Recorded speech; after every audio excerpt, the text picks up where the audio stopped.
allegiance to the flag of the United States of America and to the republic for which it stands, one nation, under God, indivisible, with liberty and justice for all. Good evening, everyone, and welcome to tonight's meeting of the Penn-Harris-Madison Board of School Trustees. We welcome everybody who has joined us in the boardroom. We also have a number of visitors who are watching via closed circuit television outside in the lobby of the ESC. We also have a number of individuals who have gathered outside the ESC, and we also welcome, very specially, those who have taken the time to join us via our live video feed. So welcome all. The first thing that we need to do tonight is a call to order. So I'll call this regular board meeting with a roll call of all members present. When I announce your name, please say here. Mr. Beeler. Here. Mr. Fox. Here. Mr. Galloway. Here. Ms. Galloway, sorry. There. Yep. Mr. Garrett. Here. Mrs. Gates. Here. Mr. Woods. Here. Mr. Riley, and I am also here. The first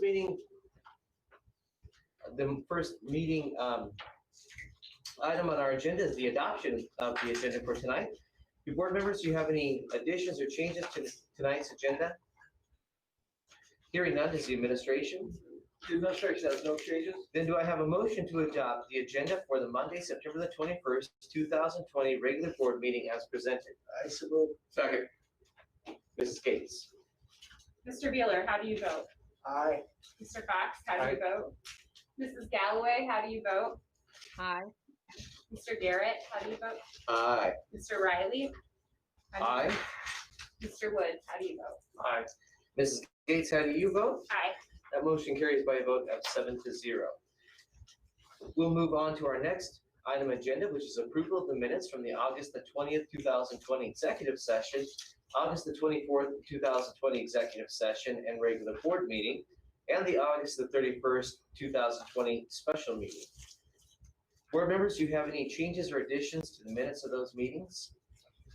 Hearing none, is the administration? The administration has no changes. Then do I have a motion to approve the meeting minutes from August the 20th, 2020 executive session, August the 24th, 2020 executive session, regular board meeting, the August 26th, 2020 executive session, and the August 31st, 2020 special meeting as presented?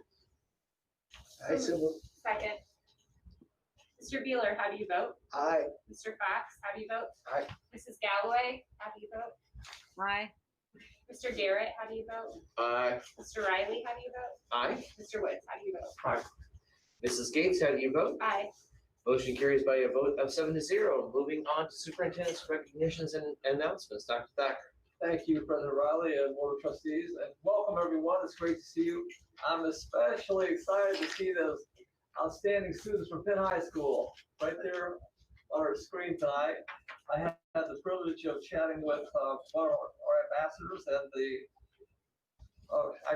PHM Penn High School board ambassador, Manal Booch, and she is a really, really talented young woman. She's going to have a great career at Penn High School and then college, and then she's going to be prepared. I'm going to ask Manal to introduce herself and share a little bit of information, and then I'd also like for you to introduce the Kingsman Court. So Manal, welcome, and welcome to all of you. Hi, everybody. I'll start by introducing myself a little bit. My name is Manal. I'm currently a junior at Penn. I'm involved in Kingsman Court, debate, speech, MSA, Peak, teams, and Key Club.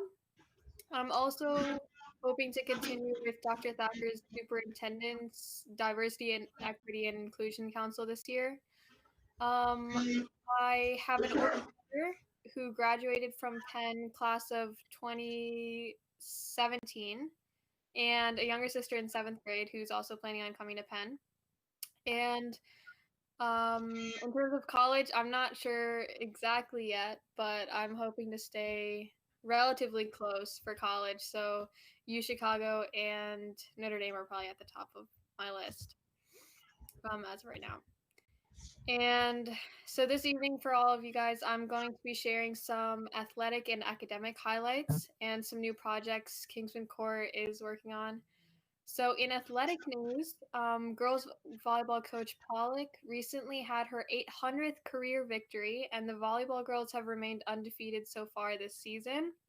Cross-country runner Mariano Retzloff also became the first Kingsman boys cross-country runner since Jill Nagel in 1980 to win the varsity individual championship at the New Prairie Invitational. And in academic news this week, Penn actually announced an impressive total of 11 national merit semifinalists. So that's pretty impressive. This week is homecoming week, and I think a couple of you guys were asking at the beginning of the meeting. My mic wasn't working quite well. For teachers, at least for tomorrow, we have all of the students dressing up in red, white, and blue for their respective grades, so for class wars. So we'd like our teachers to dress up in red, white, and blue.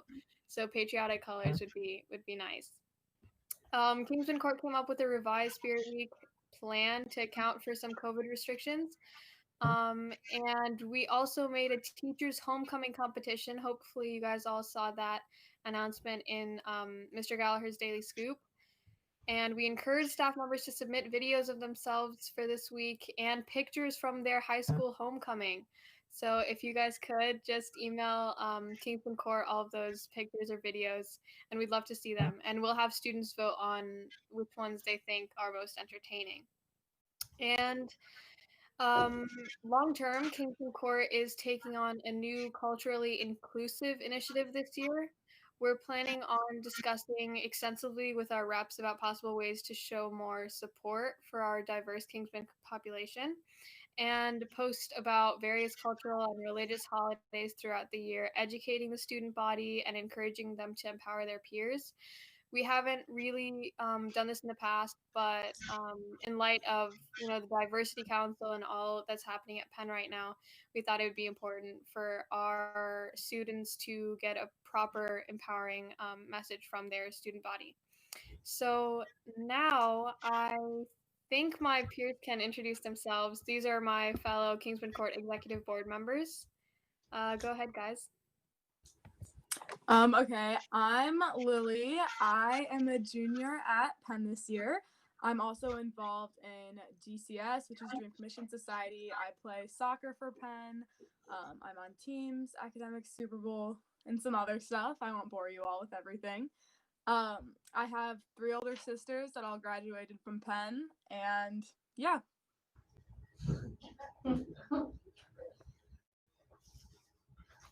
All right. Hi, everyone. I'm Addie Clark. I'm a junior this year at Penn. This is my 3rd year on Kingsman Court. I'm involved in choir at Penn, DCS, so that's Dream Commission Society, Peak, which is the Environmental Club, DECA, and a few others. And my brother just graduated from Penn this past year, so I'm taking him to college actually this coming week, so we're excited about that. And my sister is in 7th grade at Discovery. Okay, hi guys. My name is Jason Kwok. I've been in Kingsman Court for 2 years now, and I'm a junior at Penn High School. I'm also part of the Key Club, Medical Club, and I'm also part of the Quiz Bowl team. And then I had a sister that graduated this past year, like Addie, and she is going to Notre Dame currently.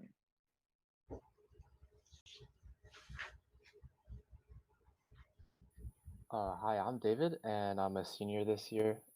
I have 2 older sisters that graduated in 2019 and 2020. And I'm in a bunch of clubs at Penn that I would rather not bore you guys with, but yeah. I think I heard Senora Watts in the back, so I'd like to say hi to her.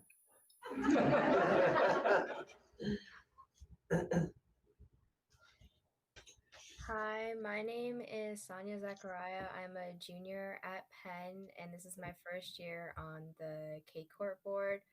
I guess some of my notable clubs is I help start Peak. I do Teams, Model UN, MSA, and a few others. And I have a brother who just started at Penn, and a younger brother who's in 3rd grade. And then also we have another member for the board, Olivia, but she couldn't make it because of work. But she's a senior, and this is her first year on the K-Core exec board. So yeah. Excellent. Well, Manal, thank you so much for being our student board ambassador. We look forward to hearing from you throughout the academic year. At some point, we'll actually get to see you in person, but for now, we'll take your reports virtually. And thank you so much for the commitment that you've made to Penn High School and also to the board. And my goodness, Addie and David and Lily and Jason and Sonia, and tell Olivia we said hi as well, if you will. Thank you so much for being on the Kingsman Court and for your leadership at Penn High School and all the positive things that you're about to do for Penn High School. We appreciate you very much. We look forward to seeing you again soon. We'll move on next to the superintendent's recognitions and announcements for report 5.02, which is highlights of the new school year. Dr. Thacker. Thank you, President Riley and Board of Trustees.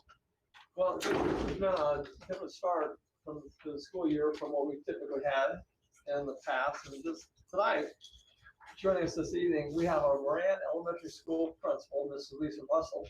Now, Mrs. Russell is a brand new principal there. She's just an outstanding educator. She's done a terrific job in her entire career. She leads Black and Gold. She's a Penn grad, Senate choir, talented young woman, a great educator. So she's going to talk about the highlights from the 2 weeks, well, actually the very beginning of the school year. And she'll include the in-person and the virtual. Welcome, Ms. Russell. Thank you, Dr. Thacker, President Riley, and members of the Board of Trustees. It is such a great opportunity to update you on how our school year began at Moran Elementary School. One of the first things that I learned after becoming a Moran Knight is the Knight's Code. This is part of our positive school-wide behavior plan, and we show the Knight's Code by being reliable, responsible, respectful, and ready to learn. So to start our year, of course, some of the things that we had weren't really appropriate for our virtual start. So the staff worked together to give students ideas on how they can show the Knight's Code during virtual learning. So this was shared with all of our students at the beginning of the year and continues to be the goal for our students who are staying virtual right now. I also, in my research of learning about the Knight's Code and everything about Moran, found the Knight's Code Pledge. This is something that our students and staff used to recite every morning. It kind of fell by the wayside, so this is something we are discussing adding to our morning routine of saying the Pledge of Allegiance, having a moment of silence, and now including the Knight's Code Pledge to make sure that our students are keeping those 4 ideals at the forefront of their minds every day. So as Dr. Thacker shared, we started our year with virtual learning. I have some pictures here of some amazing staff members. Our staff kept the lines of communication wide open, and the triangle of success was out in full force during our virtual learning. Not only were our teachers meeting with whole classes, small group instruction, but also our teaching assistants and our educational assistants were meeting with small groups of students and supporting our teachers and students in learning. I think one of my favorite days was when I had a teacher assistant come into my office so excited. She said, "It's my first time doing a live meet with kids and I miss them so much and it was amazing. I just had to tell someone." So that was really incredible that we were all there supporting each other for virtual learning. And of course, finally today, as of today, we have all of our in-person learning friends back with us. The building just didn't feel the same without them. It's been so wonderful to see their happy faces and smiles. You might not see the smiles, but you can totally tell when they're smiling with their eyes. Our year started with a lot of air hugs and air high fives, and everyone was just so excited to be back in person for our in-person learning. You can see a lot of our different unique COVID changes that we've made. You see the student boards They're dividers, and those are really nice. They have magnets, so very easy for students to carry with them wherever they need to go, be it library, be it lunch. And then you can see in the middle, all right, we have a young lady with a student desk, a lap desk that works on the floor or on chairs. And you can definitely tell that we are socially distancing as much as we can in the classroom and making sure that everyone is safe as they've arrived to in-person learning. One thing we are highlighting this year at Moran, it was something that our Moran staff already knew about, but I would really like to bring this about school-wide. It's called Zones of Regulation. And this is a program that helps students learn how to regulate their actions. We all can't control our emotions. We know we get sad, we get angry, we get happy. You can't control that. But sometimes students have a hard time regulating what they do when they feel those emotions. So Zones of Regulation is an awesome program where we can teach students that we need to get in the green zone to be ready to learn. And then we also teach them strategies and tools to help them get back to the green zone should they be in another zone. So we have posters in every classroom, and we're starting slowly with individual students with this plan and hope to bring it school-wide this year at Moran Elementary School. Personally, I would like to thank each one of you for getting me the honor of leading this amazing community. You can see this is a staff picture on our first day. It was our first virtual day. We all wore our Moran staff shirts, and you can see the back says #MoranStrong. That is our hashtag this year. We use it on our Facebook page. We know that our community is strong in teachers and students and in parents. And we know that Frank Anglin left a huge legacy at Moran. He was an amazing principal and an amazing leader for so many years. We continue to quote him when we say we will do whatever it takes to make sure that our students are successful. So thank you all so much for the honor of serving as principal at Moran Elementary School. Thank you, Mrs. Johnson, very much. Board members, any questions or comments? I really appreciate you showing us some pictures of how we're implementing in-person learning. And yes, you can see them smile. You can, and they're doing a wonderful job. They are great at keeping their masks on. They're wonderful. We're having a great time. We're very excited about you being the principal of Moran. Thank you so much for being here with us tonight. We'll move on to our next agenda topic, which is the consent agenda. Dr. Thacker. Thank you, President Riley, and the Board of Trustees. The administration recommends approval of the 12 items appearing on the consent agenda. Appearing on the personnel report under administrative staff is one retirement. Pam Skoglund, Assistant Director of Transportation, came to us in 2015 with 27 years of experience in school bus transportation. She previously served as a Director of Transportation at PHM when she was working through Transport Group.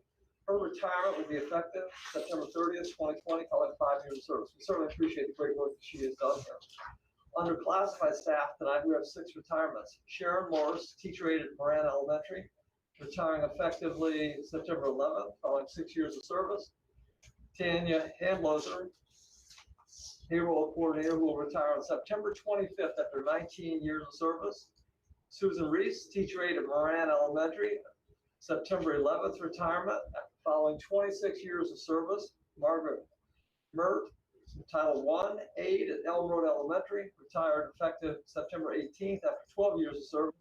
And Dorothy Morochek, payroll assistant, who will retire January 4th of 2021 after 20 years of service. And John Fennerman, bus operator, who retired effective September 16th after 16 years of service.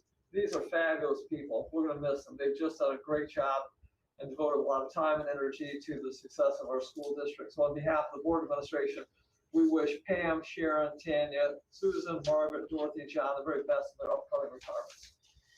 Thank you, Dr. Thacker. Board members, do you have any questions or comments regarding the September the 21st, 2020 consent agenda? If not, then do I have a motion to approve the consent agenda? So moved. Second. Mr. Beeler, how do you vote? Aye. Mr. Fox, how do you vote? Aye. Mrs. Galloway, how do you vote? Aye. Mr. Garrett, how do you vote? Aye. Mr. Riley, how do you vote? Aye. Mr. Woods, how do you vote? Aye. Mrs. Gates, how do you vote? Aye. Motion carries by a vote of 7-0, and I echo Dr. Thacker's comments about thanking our 6 classified staff who've retired, and we certainly wish them well in their retirement. We'll move along to our instruction action items for this evening. Dr. Thacker. Thank you, President Riley, Board of Trustees.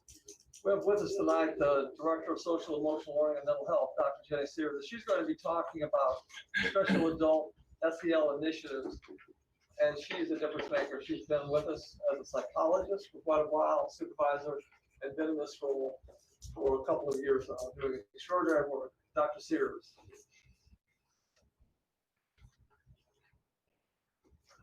President Riley, Dr. Thacker, members of the board, it's my honor to present to you tonight a proposal for some special adult SEL initiatives. So right now, we know that we are experiencing some stress nationally and globally due to the pandemic, as well as the social unrest. And what is happening neurologically is our brains perceive stress, and then it sends this complex stress response system through our HPA axis, and then that releases cortisol into our system. And that's great. It helps us survive. It pushes us to new levels.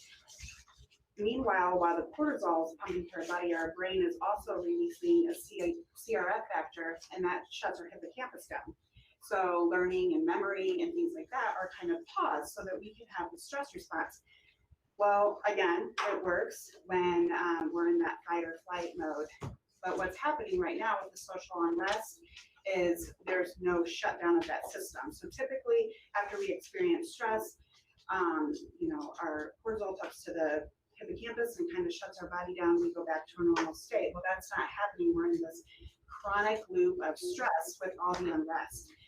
And so what I would like to do is pour into our staff and help with emotional regulation and stress management in a unique way. So I'm really excited about that. We certainly have been focusing on adult SEL over the past year.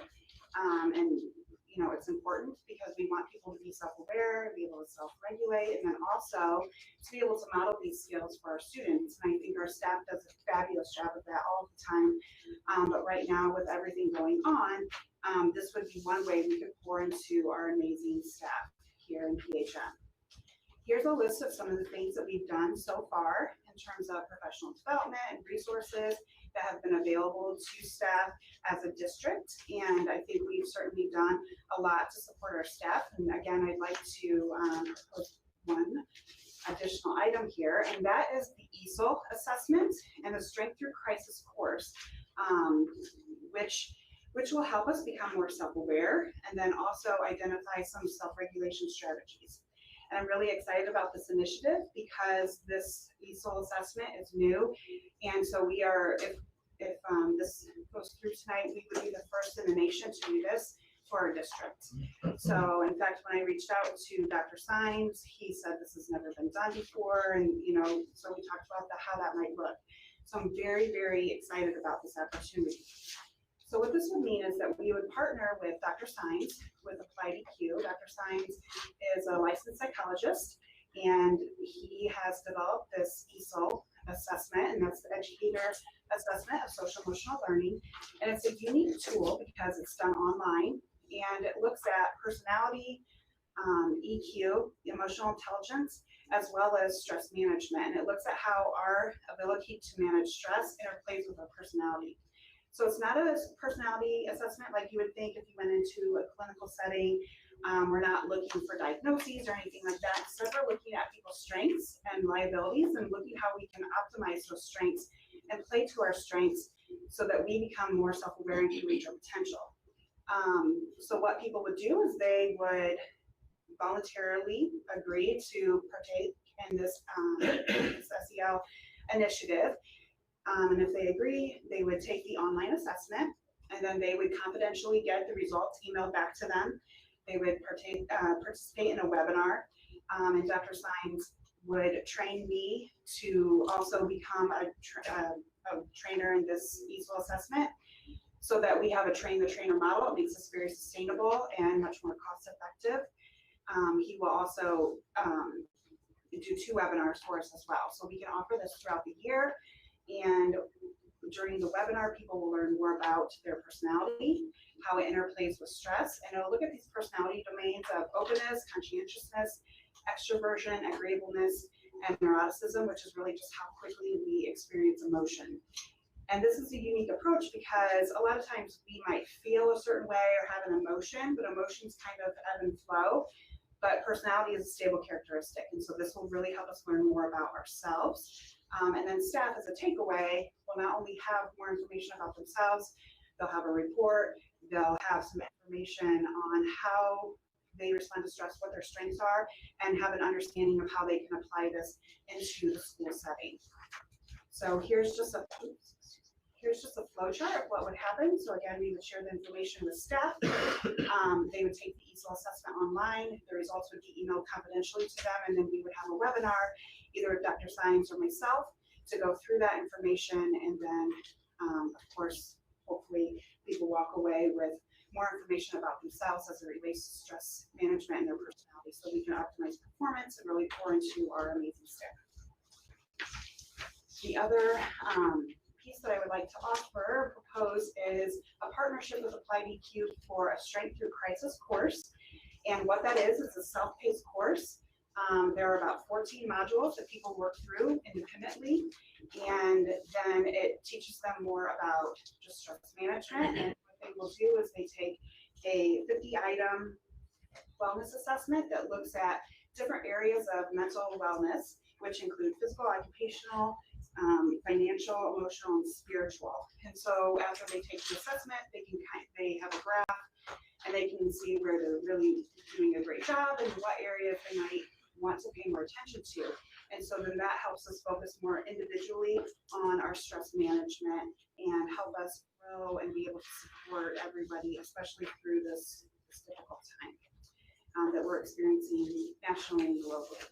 So just to note, both the ESOL and the Strength Through Crisis course is web-based. It would be optional, it would be confidential, and would have great reach in terms of supporting PHM staff and what we're all experiencing right now.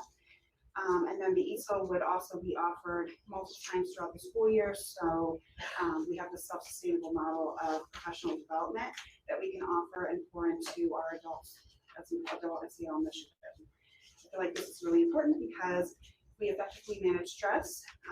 It's essential to our sustainability, and effective stress management begins with identifying how vulnerable we are to experiencing stress. That's a quote from Dr. Sines. So through this, I hope to help everybody gain more understanding and insight as to how they manage stress in terms of their personality and domains of wellness, so that we can be as resilient as we can through this time. So at this time, I'd like to take any questions if you have any. Board members, any questions for us, Dr. Sears? What percent of the staff do you believe will participate? What percent do I believe would participate over the course of the year? Ideally, I would love for 100% to participate, but if I were to say, maybe 75, hopefully, could participate in this, and that's just a guess. Have you had the staff members approach you to bring on a program like this? I mean, have you had staff members say, we'd like to understand this better, or is this something that you're bringing to the staff, hoping that they will lock onto it, or are you doing it as a result of staff coming to you and asking for it? Right, thank you for asking, that's a great question. So we've offered a lot of resources. Staff have not come to me and asked for this. This is something that the DOE, Indiana Department of Education, has a partnership with Dr. Sines, and he did a webinar on this, and I thought this would be great to be able to bring to our staff to support them. And if I ask one other question, since this is going to be, how long will this evaluation online take for a teacher or a staff member to go through this process? How long will it take approximately? Well, it could take 20 minutes. It could take, an hour. It kind of depends on how much they want to put in into the questions. I guess I'm trying to get at is it's going to be something they do during their paid time at school, or is it something they'll have to do on their off time? Well, this would be something that they could do on a voluntary basis. But that's what I'm saying, I mean, Yeah. is this something that would be okay for them to do during the school day? Or do they have to do it on their own time when they're not on the clock, so to speak? They could definitely do it during the It's day okay if they then to had do it time, during the yeah. school day, okay, yeah. I have a question, since you said you would be trained and so that this would be sustainable. Would that mean that moving forward after our initial year, we would only be paying the fee for the district-wide assessments for the 1,500 people, or and that would be the only fee we would have in future years? So in the future, what we would like to do is be able to offer this to new staff members. And so, especially teachers, Right. you know, as we onboard them. So it perhaps be much lower than what is, I don't have a quote for that, but it wouldn't be for all of PHM staff. It would just be for new onboarding, but yes, we could continue. What would we need? I'm looking at the exhibit I Yes. the fees, and I'm wondering, would we have these other coaching fees, or would that be covered by you, and therefore we would only be paying for the assessment? We would only for new teachers. Right, we'd only that pay for the assessment, and that would be significantly less. Okay. Yes. Okay. That answers that question. This information is really so helpful. It would be great if they could. I'm piggybacking on you, Mr. Garrett, if we had a time for the staff to do this, like during a staff meeting, which right now the one thing I don't think staff has is time, unfortunately. I know. I think that's the last thing they have I agree. any extra of. I think they have the stress that needs this, but I don't know right now. So it would be great if moving forward, that was able to be something part of, so that it could be properly utilized, if that was built into the beginning of, training days that already take place when we're not also learning. Also, once a teacher or staff has taken this, gone through this process, is that something that would do every year or just one time? It's just a one-time. Okay, so then after that, then a lot of people would even be dealing with it would be new staff members. New staff members. So it's going to be a few each year then after that, after we get the initial. Yes. And to Mrs. Gates' comment, at that time, we could pour it into, beginning of the year PD and things like that. Which would be great. Another question, does he have a book writing? He does, and it's called Applied EQ. Okay. And so during the SEL professional development that we did during quarantine, I reviewed EQ, and his book was part of that SEL PD. But the Applied EQ book explains this instrument and how it incorporates social emotional learning, personality stress management. Thank you. Other questions or comments? Well, Dr. Sears, this looks like a great program that is well timed, and I appreciate your foresight in bringing this before the board. Do I have a motion to approve the contract with Applied EQ Group as presented? So moved. Second? Second. Mr. Beeler, how do you vote? Aye. Mr. Fox, how do you vote? Mrs. Galloway? Aye. Mr. Garrett? Aye. Mr. Riley? Aye. Mr. Woods? Aye. Mrs. Gates, how do you Aye. vote? Motion carries unanimously by a vote of 7-0. Dr. Sears, thank you again so much for presenting to the board, and I have a feeling we'll see you soon. Yeah, all right, thank you.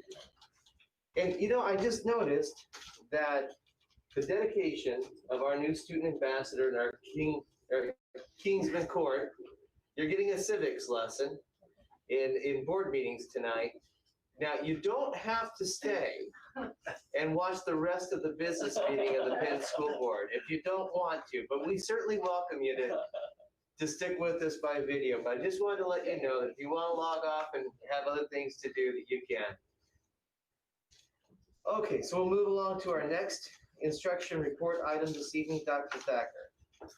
Thank you, President Riley, Board of Trustees. This is a report on PHM planning for concurrent teaching. So Assistant Superintendent for Instruction, Dr. Heather Shore, is going to introduce this report from the Learning Division this evening. Dr. Shore. Thank you, Dr. Thacker, President Riley, and members of the board. It is my pleasure to introduce two outstanding educators that we have here this evening. We have This is Kara Flanagan, who will be speaking first. She is a primary teacher at L.C. Rogers. And we have Mrs. Amy Zimmer, who is a resource teacher for us at Penn High School. And anyone who is in education right now knows that nothing is simple and nothing is easy. But I'm here to tell you, after being in many buildings and many classrooms recently, we have a lot to be proud of. Our teachers are dedicated and they're committed. And tonight we're going to hear from two of those such dedicated and committed women as they talk to us about their experiences and planning for hybrid and concurrent learning.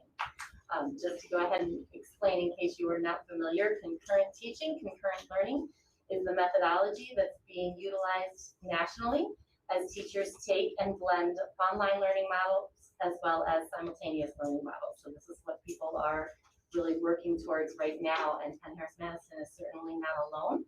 But I'm here to give the floor to these ladies so they can explain to you what it looks like in their classrooms. So this is Penny. Members of the board, thank you, Dr. Short, for inviting me here to share a little bit about what the kindergarten through third grade world has looked like in the last couple weeks. So I, like Dr. Short said, my name is Kara Flanagan. I am a first grade teacher at L.C. Rogers. I'm also the parent of a third grade boy at Mary Frank and a sixth grade daughter at Discovery. I currently have 21 in-person students and 3 virtual students. So this slide is just, I just shared a couple photos of what our day looks like. So the bottom left photo is, that is me teaching our morning meeting with just my virtual students, hence the no mask. And that it happens at around 8:25 before our in-person friends arrive. And then in the upper right corner, that is my teaching partner, Lydia Nickerson. And she is, so this is just 2 different models of how we're using the technology. Sometimes we choose to share over our laptops, and that's just kind of a little bit of a more mobile way to get around the room. And Lydia is choosing to use, she's connecting through Google Classroom through her desktop, and then sharing with her doc cam on the smart board so that her virtual friends are seeing the same thing that her in-person friends are seeing. And we've had to kind of discover as we go along the different ways that we can be sensitive to all of our students' needs. Some of the virtual friends have enjoyed being more part of the classroom and seeing their peers. And we have actually found that some, it makes them a little emotional, and we've had to be sensitive to maybe not so much making them part of the room in the sense that they're seeing what else is going on. And so that's what Lydia is choosing to do in that photo. She is just presenting through her dot cam, and then she can move that dot cam up to herself to respond to those friends that are joining virtually.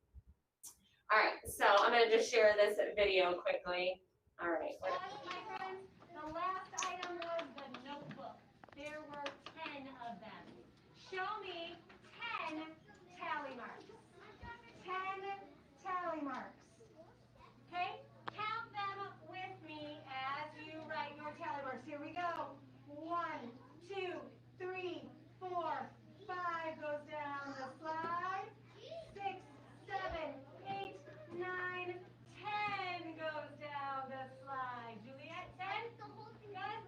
Nice job, friends. Good for you. Beautiful job, friends. So I provided my students with dry erase boards so that we're at the very beginning of virtual learning, so they all were able to, that's the response that they were giving me, was writing theirs on the dry erase boards and then showing that in front of the camera. And so they're essentially doing the same activity as our in-person friends. We're just formatively assessing them in different ways. So that's that video. As far as my virtual schedule, so when we were 100% virtual, this is a little bit what our day looked like. We had a whole class live morning meeting where I would share our goals and our AdCan statements for the day. We would then break apart and they would watch a pre-recorded video lesson. Then we would break up into smaller groups and they would have live groups with me, differentiated by ability and need. And then they would leave me to go do their independent practice. They would do that same thing for math, and then they would have a writing block that works similar to that. And then we would have a live closing meeting where I might share samples of Friends work throughout the day, talk about what we could do differently the next day, and so on. And then when we went from 100% virtual to the concurrent model, I will say that this was sent on Wednesday, and we have learned that we're having to stay very flexible and adjust as we go along. And our day actually looks a little bit different than the schedule, even just from Thursday to Monday. But it's essentially the same model. We're meeting with our virtual friends, just the teacher and them for community circle time. We do a lesson in the morning with just them. I may take some things that they worked on the day before and talk about what they could have done differently. We do that about a half an hour or so, then they do some guided practice with me. They're released to do their independent practice. And then at 8:55, our in-person students arrive. I will do essentially the same lesson I did with my virtual friends, with my in-person friends. Same model, we do the guided practice. They're released to do their independent practice. And then we are finding ways to make sure that the virtual friends are part of our day as much as possible. I know that many teachers have struggled to find, including me, to make sure that the value of the time that we are with those virtual students is really effective. And to make that happen, I think a lot of us have felt like that we need to, I took my plan time all last week and did my middle of the day meeting during my plan time because I wanted to make sure that it was our first week. And so I wanted to have that more one-on-one time with them. And after a week of that, I found that that just wasn't going to be sustainable. And so we are trying to make it work where they are in the class doing the lesson simultaneously with the in-person friends as often as possible. And we're using that plan time for what it needs to be used for, to plan and prepare for the next lesson, the next day, the next week. So then they are getting 2 more virtual meets throughout the day and specials as well, of course. And that's all I've got for you.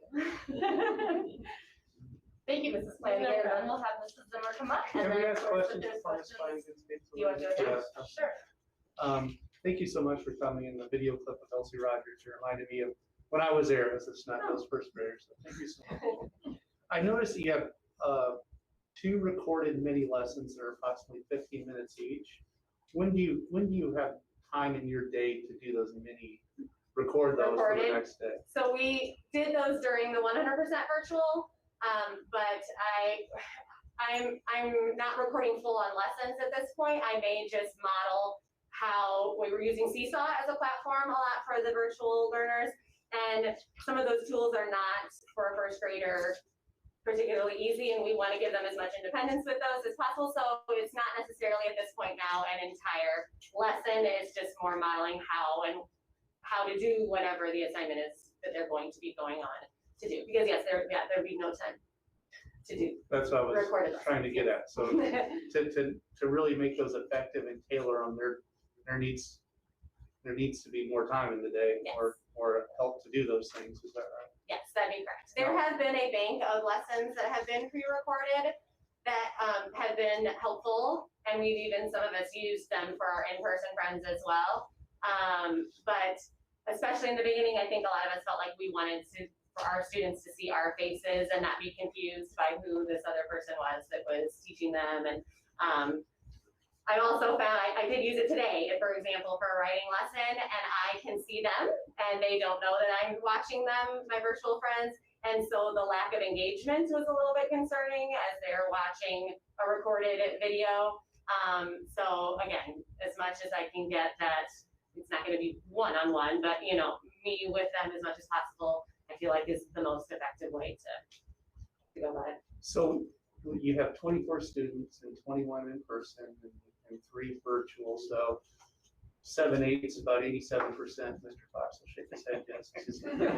Calculator. That's not, how should I say this, from from the elementary school returning students that we're having come live, that's within the realm of what we're hearing, 80 to 85%. For those students that are learning virtually, how are the interactions with them? Do they have parents home helping them without violating any student identity issues? But are these students that have parents home assisting with the lessons, or I have some helpers? that are in the background, and I have some that I have not seen at all. Have you had to invest much time with parents after 3 o'clock for the virtual learners, just trying to help them with what's going on during the school day to make sure that their children are grasping it or catching it? Yes. I mean, honestly, that's not too much more than normal. I would say, I mean, we are usually answering emails and phone calls and such after hours. I wouldn't say that there's necessarily been more with virtual. Okay. That's all I had. Thank you. Ms. Woods, Ms. Gates? I have a question in regards to just the motion as we're trying to like decide it's virtual, like do we need to get teachers, separate teachers for some of these classes moving forward? Is it hard, or when you say it's emotional, is that, just so I can understand, is that the students at home are feeling left out, peeking in and not being part of it, or is it like the kids in the classroom are like, I wish I was in my PJs and bed. Like, no, they all seem to be, I Where think they need to for be. all of them, the in-person kids are very happy to be there. Right. No, it's been more the virtual kids. I don't know that they fully understand why they're at home. Right. And why their friends are all there, so. So it was easier for like a virtual student to be virtual with everyone was virtual and everyone was in a square and they weren't all together and missing out. Yes, That's helpful. Thank you. Just a quick question again. Thanks. That was a great question. I was going to ask as well. How does the gym work? I see 1245 gym.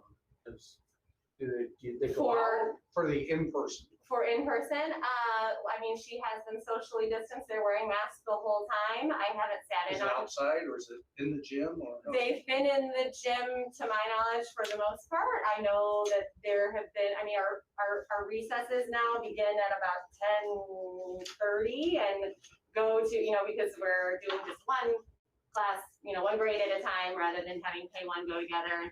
So I don't know that the use of the fields outside, I don't know that that's been an option so much, so. Can I ask another question? By all means. Thank you. So I've been to Bittersweet and I've seen how they're doing lunches there. And just my recollection of the cafeteria at Elsie Rogers is it wasn't very big. Are they eating in the gym too, or? So we are using the stage there are tables set up on the stage right now. We were told that there were going to be more dividers that were going to be put in the cafeteria, which would make it possible to seat more at the tables in the cafeteria, but those haven't arrived yet. So we have there are 2 first grades, for example. One is in the cafeteria and one is on the stage. But they've not cannibalized the gym floor like they had to do at Bittersweet. No. And Mr. Lesky, other elementary schools, other than Bittersweet, have we had to take up the gym floor for lunch? Which ones? Yeah, I know that Walt Disney is one. I'm not aware of maybe Dr. Short knows which others. So this morning, they're using it. So many of them, and as Ms. Flanagan indicated, we're working with Liver Components actually is producing a specialized and approved by the health department barrier for our cafeterias that will allow us to get a greater number of students per table. But under their guidance, we're restricted right now until those get manufactured. So if can I just follow up on Mrs. Gates' question, which was a great question, so the three virtual learners kind of feel isolated and difficult for them. We've heard the engagement with. Well, I mean, if I'm being honest, I can't speak for everybody, which this is a little bit uncomfortable. I feel I'm in no way trying to represent everyone as having their own experience. For mine, I have not had any, so I have 3 virtual learners. I have 2 that are actually showing up for the live sessions. The third is just choosing to do she is doing the work, but has not done the live sessions yet. The 2 that I have are very engaged when it is us, and they are, I mean, it requires constant check-in, though. I mean, I need them to be, I need to be splitting myself down the middle and making sure that I'm in both places at the same time, which is not easy, but I have found that if it is a recorded lesson that I'm trying to share with them, that is difficult. But I don't get the feeling that they feel isolated or that they feel left out. It's just a matter of focus and engagement. Sure. Yeah. So I have another question in regards to that. As we're planning, and I heard from a friend who's in another state teaching in the same capacity as you are, that she feels like her virtual students, which is a very small percent of her classroom, like yours, are requiring more than half of her her energy and time and thought into how to keep them while still being in person. Yeah. So she feels like they're getting the most, but like it's not maybe what it was 2 weeks ago when everyone was in the same setup, just because of the reality of the situation of having kids in person. Do you feel like these two students that are, the ones that are actually doing it, showing up to the in-person, are requiring more than like, are they taking half your time? I would say, I think about it, I'm a parent as well, and if my child, if it was a need because of, other things, that they needed to be virtual, I would want my teacher to be giving the energy that I am giving. But I would say honestly, it's the maintenance, it's the planning and providing the slides for them and we're doing double planning, we're doing double preparation. It's the job of two people, essentially. It's two jobs. It is two jobs. It is absolutely two jobs. I'm providing the materials and having to be super creative and inventive in the way that I'm doing that because of not being able to do centers the way we would normally do centers. So that's kind of starting from ground zero, and then having to find comparable differentiated assignments on Seesaw or on whatever, creating those from scratch for my virtual learners as well, taking those, creating the slides, pushing them. Well, thank you so much for serving each of your students as if they were your own child. I can just tell by your sharing and just your excitement. I appreciate the fact that you probably haven't slept in a month or longer. But I appreciate that, and just for your sharing with us. So honestly, that's super helpful as we're moving forward. Thank you so much. Dr. Thacker, I think it's great that, Dr. Sears' presentation was awesome, and I'm glad that we have those responses in place and strategies in place for teachers. But what's the strategy of the administration that's going to be recommended to the board, I guess, to help our teachers that are going through this issue that we just described, where they have additional duties, and there's just really, we don't want Ms. Flanagan not to, we want our teachers to be taken care of socially and emotionally. And so what's the strategy to get them some help? And right quick. And before Dr. Thacker, before you answer that question, let me add to Mr. Wood's question. We heard from the administration back in August that part of the strategy here was we were going to have enough human personnel available to do in-person learning, enough human personnel available to do virtual learning, so that educators like Mrs. Flanagan wouldn't be put in the position of doing the job of two people. The board has made it perfectly clear. The administration has also expressed interest perhaps in dipping into the rainy day fund so that we can hire additional educators or teachers assistants or other human personnel to help our educators as they're literally trying to do the job of two people. Will you explain why the administration's anticipation that we would have enough teachers available to adequately staff both platforms didn't come into fruition, and what we're going to do systematically so that we can add some people to our staff so that Mrs. Flanagan and our other educators who have joined us aren't doing two jobs at one time? Yeah, well, first I'd like to say thanks. That was a great report, great information, and clearly you guys are doing a fabulous job. There's no question that it's additional work. When we talk about a virtual academy, the concept of having a virtual academy was to ensure that we would be able to, when we think of those three students, that wouldn't necessarily be that the teacher would really be it. It would have to be a teacher from Elsie Rogers, it would be a teacher in a place in the district. So we start thinking about the economy of scale, because there's such a shortage of teachers that we really can't find all the teachers. we hired a surplus initially, but then used them as some other teachers resigned, took other positions or left, and also went on leave. Okay, our goal is to really review and analyze the situation to see if we can do something creative with our Teachers Association support and working toward reducing that workload. If we had additional instructional assistants, we could provide more preparation time and greater support. That'd be one thing that we're looking at. We need more personnel in every single area because it's such a shortage. But we like the idea of looking at the strengths and weaknesses of what you're doing, what your needs are, working with you and getting your feedback so that we can say, what would be the best situation for our teachers? And realizing that with the constraints of how many teachers are available in the pool out there to hire, what can we do that would be best with that vision of excellence? And PHM, you're clearly doing an excellent job, clearly, so thank you.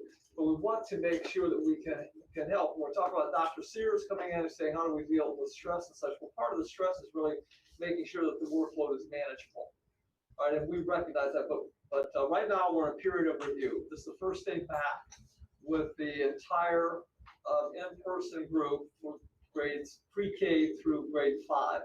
So we'll get feedback from our teachers and we'll be looking at what we can do. And we want to do these things with a sense of systemic urgency. We'd like to know what is working well, how we can work together. Are there different things that we can do in terms of how we work as teachers? Are there more things that we can do as team teaching, departmentalization? And so recognizing that we want to make sure that we keep all the cohorts in place. So we have to look at a lot of things because of the genuine teacher shortage that exists. So we don't have a panacea, but we have a lot of creativity and we have a lot of ideas, and we'll be working toward that goal to ensure that the kids are learning well, the teachers doing a great job, and we're reducing some of that stress. So it's going to probably be a little bit of an eclectic approach because of the shortage of the personnel and the timing of the year. But we're going to try to do some things that can provide our teachers with greater time for preparation as well as additional personnel, and looking at we can put in some more virtual teachers. Mrs. Flanagan clearly is capable of managing a complicated schedule. My goodness, thank you so much for everything that you're doing, for all of the balls that you're juggling simultaneously, for your enthusiasm, for the students, and for your presentation to the board tonight. You've been extraordinarily helpful. We really appreciate you being here tonight. Thank you so much. Thank you. Mr. Wheeler has. For I'm sorry, the Mrs. elementary, is it not for you? Is it the intention of the administration through providing shields and manipulating where the students eat, these schools that have no gym available for PE, are you working toward getting to where the gym will be available for PE, especially as the weather gets worse? Absolutely. So the intention is to get kids back into the cafeterias. Every building has a different size cafeteria and setup. So as long as those building principals will have to work with their schedules and their teachers to arrange an opportunity for all those kids to get in that area. Yes, it is our goal to get those gymnasiums open back up. Thank you. Mrs. Zimmerman clearly is adept at recording videos, managing this very complicated schedule. I imagine that there are teachers within our school system who Dr. Thacker might turn to tonight and say, I'm struggling to do this. Not that there's anything wrong with them, they're extraordinary educators, but this is a very, very difficult thing to do. Is there any help that can be made available to them immediately? Yeah, that's a great question. Yes, we continue with ongoing professional development for our teachers. We can probably create some opportunities for them to see some actual make visitations with some of the teachers who are to accelerate their learning. All of our teachers can do a great job Kelly Watts is a person who's been teaching and professional development as well as being a Spanish teacher at Penn High School. And they've been working with, say, preparing middle and high school teachers for hybrid. And so, yes, that's a great idea. I know we do have a number of people who have been, we have created videos, in fact, for virtual professional development, but probably some first person experiences, live experience of watching some of these people who have really mastered this would be beneficial. And that's in every school, we have that. Every single school, I think we have some teachers who are master teachers. We'll look at these as opportunities too, Dr. Shore, to ensure that our teachers are getting an opportunity to observe and have chances to see how they've streamlined. And not only they've streamlined, I think they're doing it so well that they're making some of the things look easier than they are. And remember, we do have teachers who are new teachers or teachers who haven't used a lot of technology. So it's a great idea, President Riley. We'll make sure that we add those to the list of things that we're looking at to help our teachers. I have one more question in regards to the elementary. It would probably be for Dr. Short and for you, Dr. Tucker. Are we still at this time open for K through 5, perhaps putting the virtual kids, if we've got like 2 years, are we still open to moving kids teachers this year? Is that still on the table? Because it seems like it might. Right, Trustee Gates, we're receptive to anything that enhances the learning opportunities for the students and enhances the teaching opportunities for our educators. So as we're looking at the data, see when we really actually have hard data, knowing how many students have come back in person, because we don't really have that information. We have to know exactly the numbers. Then from that, then we can go back to the drawing board a little bit and create some strategies. But we think we can provide some relief for our personnel. And you know what? I can guarantee you this: 100% of our teachers in PHM are either rated highly effective or effective. So over 90% are highly effective. So no matter who's teaching a child, we end up with a great teacher. I agree with that, and I think with confidence, and if a teacher was able to focus solely on one form, I think though a parent might feel sad initially, I think once they receive that instruction and a teacher solely devoted to that one instruction, it might alleviate that initial disappointment of change that they might experience. So we might need to consider that.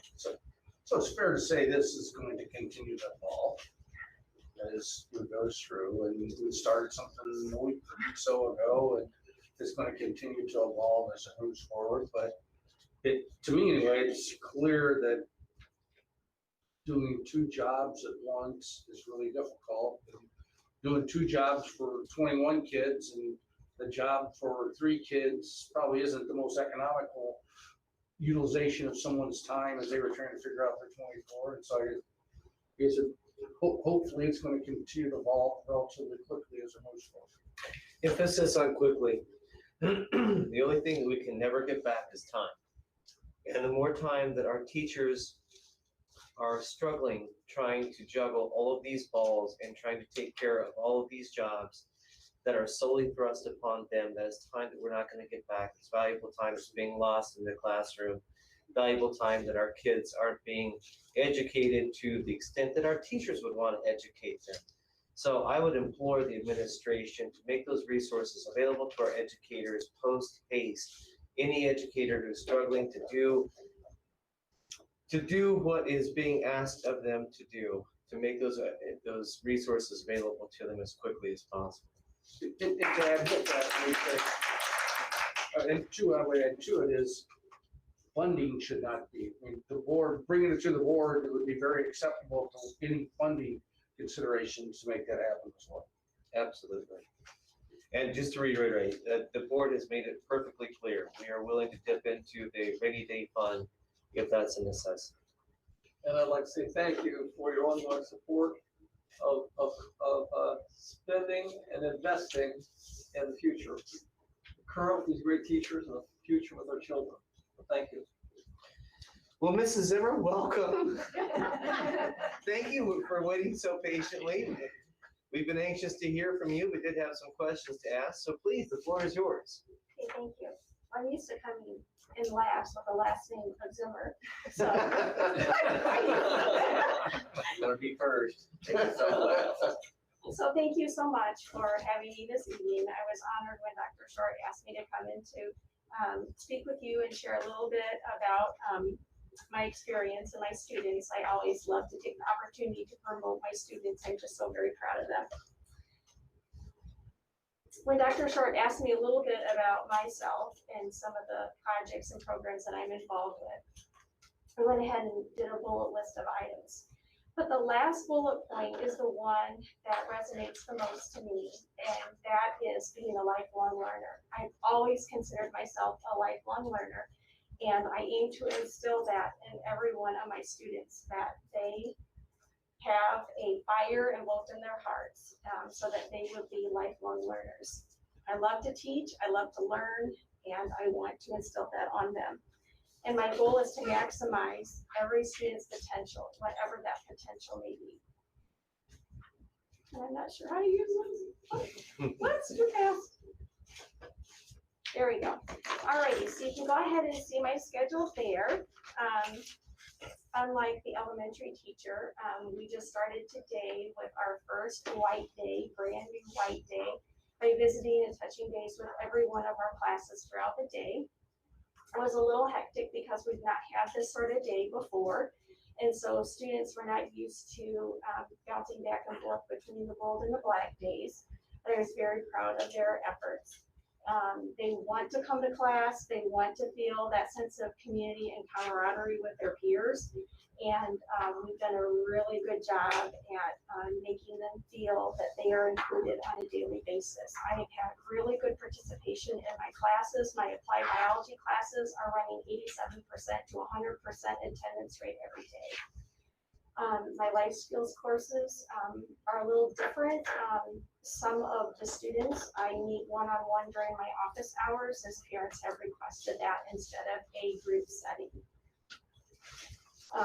Tomorrow we roll out our first hybrid day where I will work with my gold day students, and then my black day students are in our normal rotation. I can't say that I don't hold reservation and a little anticipation as how that's going to be delivered, but we're going to give our best.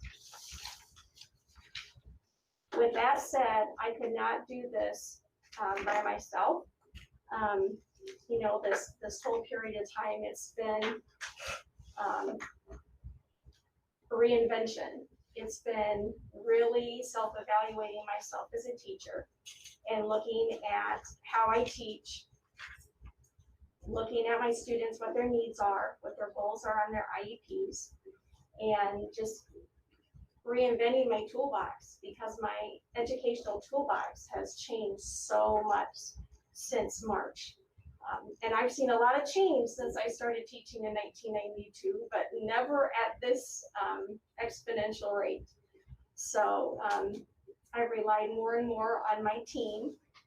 And when we first started virtual learning, it was difficult because I had 2 or 3 peer leaders and 3 to 5 educational assistants in a room with me, and we're reaching out to students virtually. And so with the collaboration of other peers, we were able to figure out how they could utilize their Chromebooks, which the EAs had never utilized before. They had never been on a Google Meet. They hadn't used a headset. They hadn't used the Hangout function with students and so forth. So it was a real learning curve. But we've gotten to the point now where I start with the whole group, and then we do breakout meets so that I can offer differentiated instruction to my students. Some students have one-on-one programming while others can work in a small group. The peer leaders are able to engage with my students as well. And so that program can continue with its goal of sparking friendships with the students with disabilities.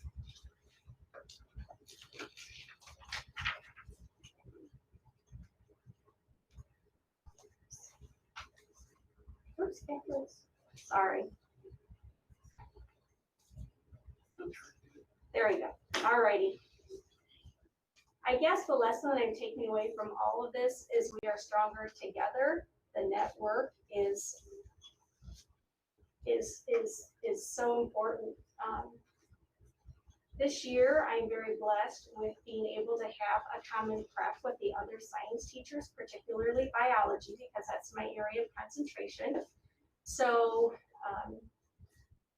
as we go through the meetings together, we can talk about standards and how I connect and align them with the content connectors, as well as keeping my students accessible to the general education curriculum and the activities.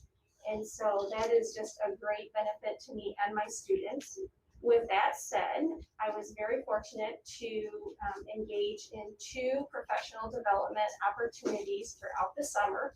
For the month of July, in the first week of August, I participated in the NORA project.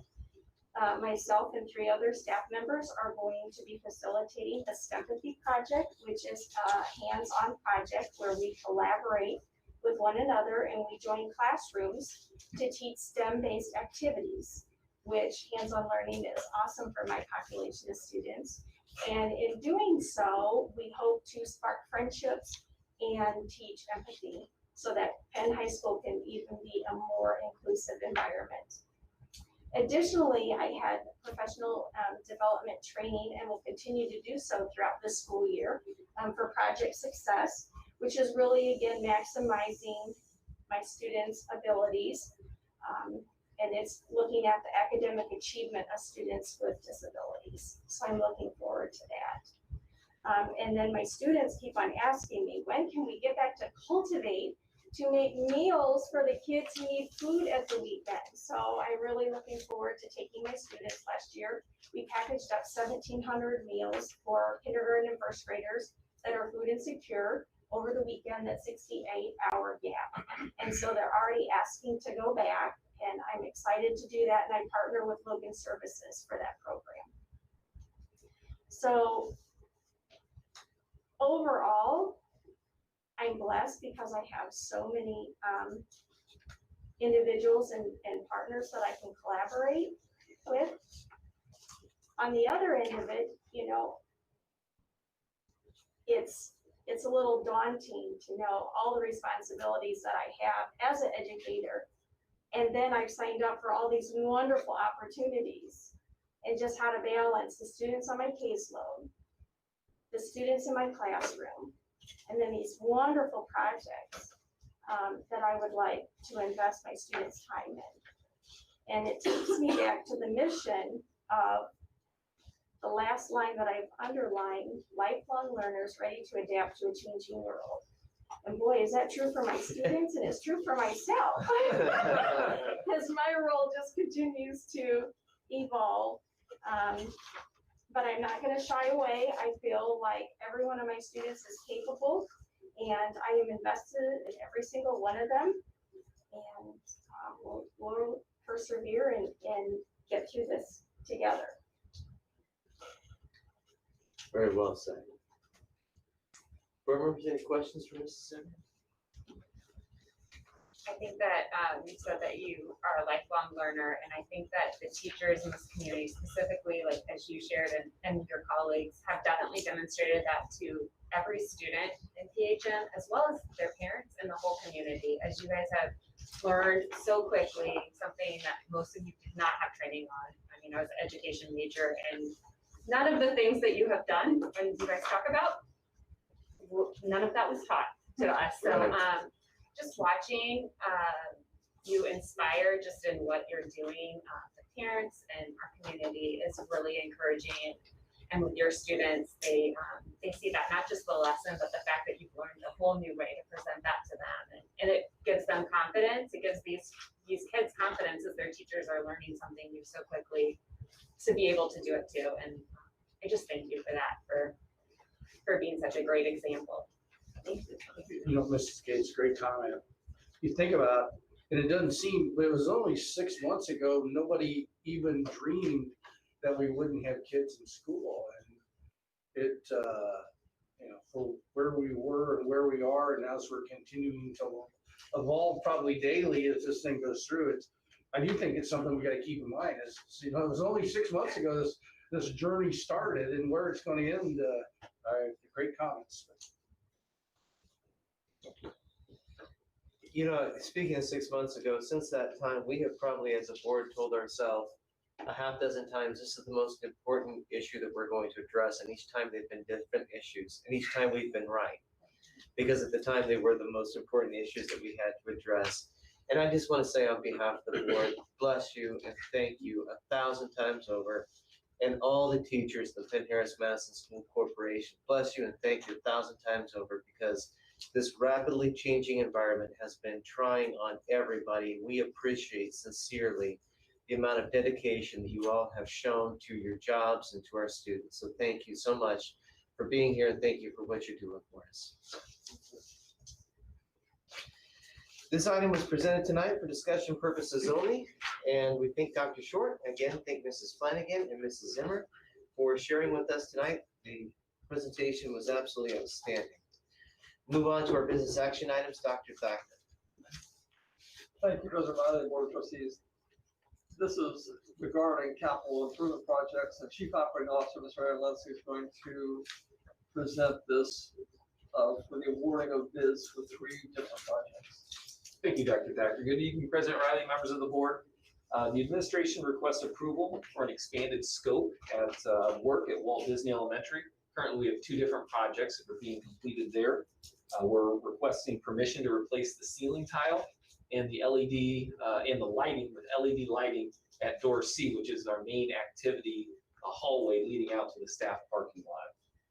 The additional improvements are going to be paid for out of budgeted dollars that were contingency funds in those projects, and those projects didn't utilize those funds, so we're able to expand the project and what we're trying to do. The administration is recommending a contractor Brown & Brown, which is the current contractor on site for some of the interior work, complete the work for a quoted amount of $11,688.36.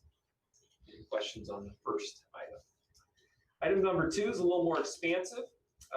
We are requesting this evening for approval for a rekeying plan for the district, and we're also requesting an approval for the first of what will be 4 phases. So PHM is certainly a leader in safety and security. We had a focus group that included myself, included our director of facilities, both our assistant directors and our director of safety and security, to look at providing a plan that would upgrade our door security, interior and exterior, at all facilities. This will include new door lock hardware and employee keys with a new ultra high security key and lock set that will be unique to PHM. You will not be able to duplicate the keys elsewhere. All keys would be made in-house and specifically assigned to employees, and actually have their employee numbers tagged onto the set. The current lock system is over 30 years old at the high school, middle schools, and support buildings, and aligning the entire district under one set. If you've ever seen one of our maintenance or custodians, they carry a huge set like you see on the movies, and we'd like to reduce that and make it more manageable than carrying hundreds of keys with you. It would also make it safer and allow us to maintain the buildings much quicker. So phase 1 will include, obviously, we need to purchase some keying equipment. So include that. It'll include the replacement of all exterior locks in the district and all interior locks at Penn High School. Total cost for labor and materials for that project is $93,688.50. If it's approved tonight, we would anticipate that the project, phase 1, would begin in June of 2021. Phase 2 will include the replacement of all middle school interior locks, and the total budget and labor for that is around $91,000. And that anticipated start date would be a fall of 2021. In phase 3, we'd replace Penway Transportation and our SSC interior locks. The budget for that is $16,000, and that would take place in winter of 2022. Phase 4 would include the replacement of all elementary school buildings and the ESC interior locks. The budget for labor and material for that is $121,000. The anticipated project start date for that would be June of 2022.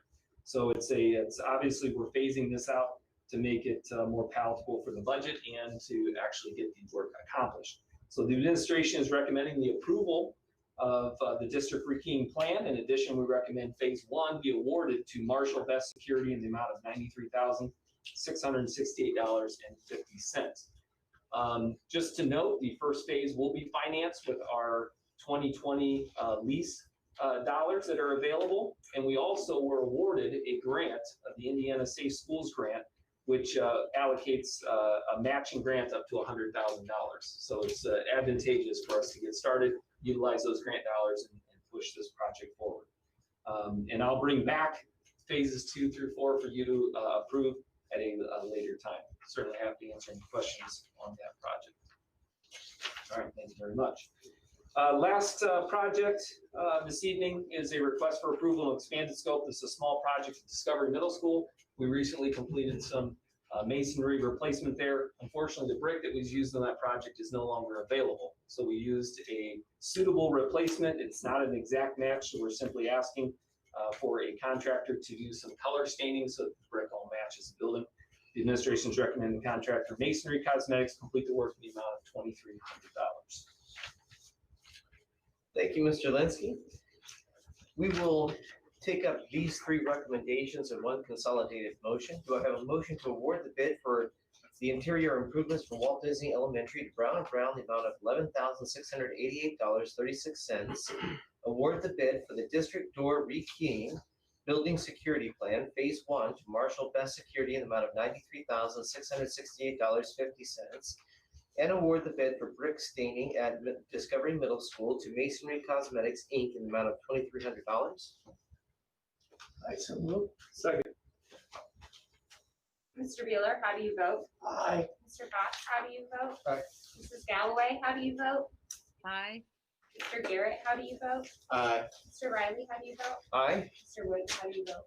Aye. Mrs. Gates, how do you vote? Aye. Motion carries unanimously by a vote of 7-0. Thank you very much, Mr. Linsky. Moving on to our next business action item, which is Sodexo contract modification. Dr. Thacker. Thank you, President Ronnie, Board of Trustees. There's some good news for us. There's a correction in this contract, and Mr. Linsky will explain this. Yeah, Mr. Johnson was excited when I had him review the contract for a second time. We brought the contract to you on July 20th.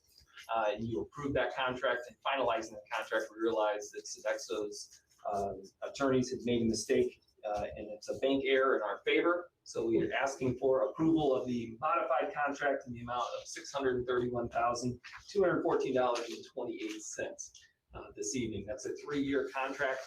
And just a reminder, the first year of that agreement is a no increase in cost. Not only am I in favor, but bank errors in your favor don't happen every day, so I think we adjourn the meeting just as soon as we approve. Do I have a motion to approve the? Yeah, go ahead. I was looking at this amendment over, and what was the original amount then? The original amount was good. What was it before? six.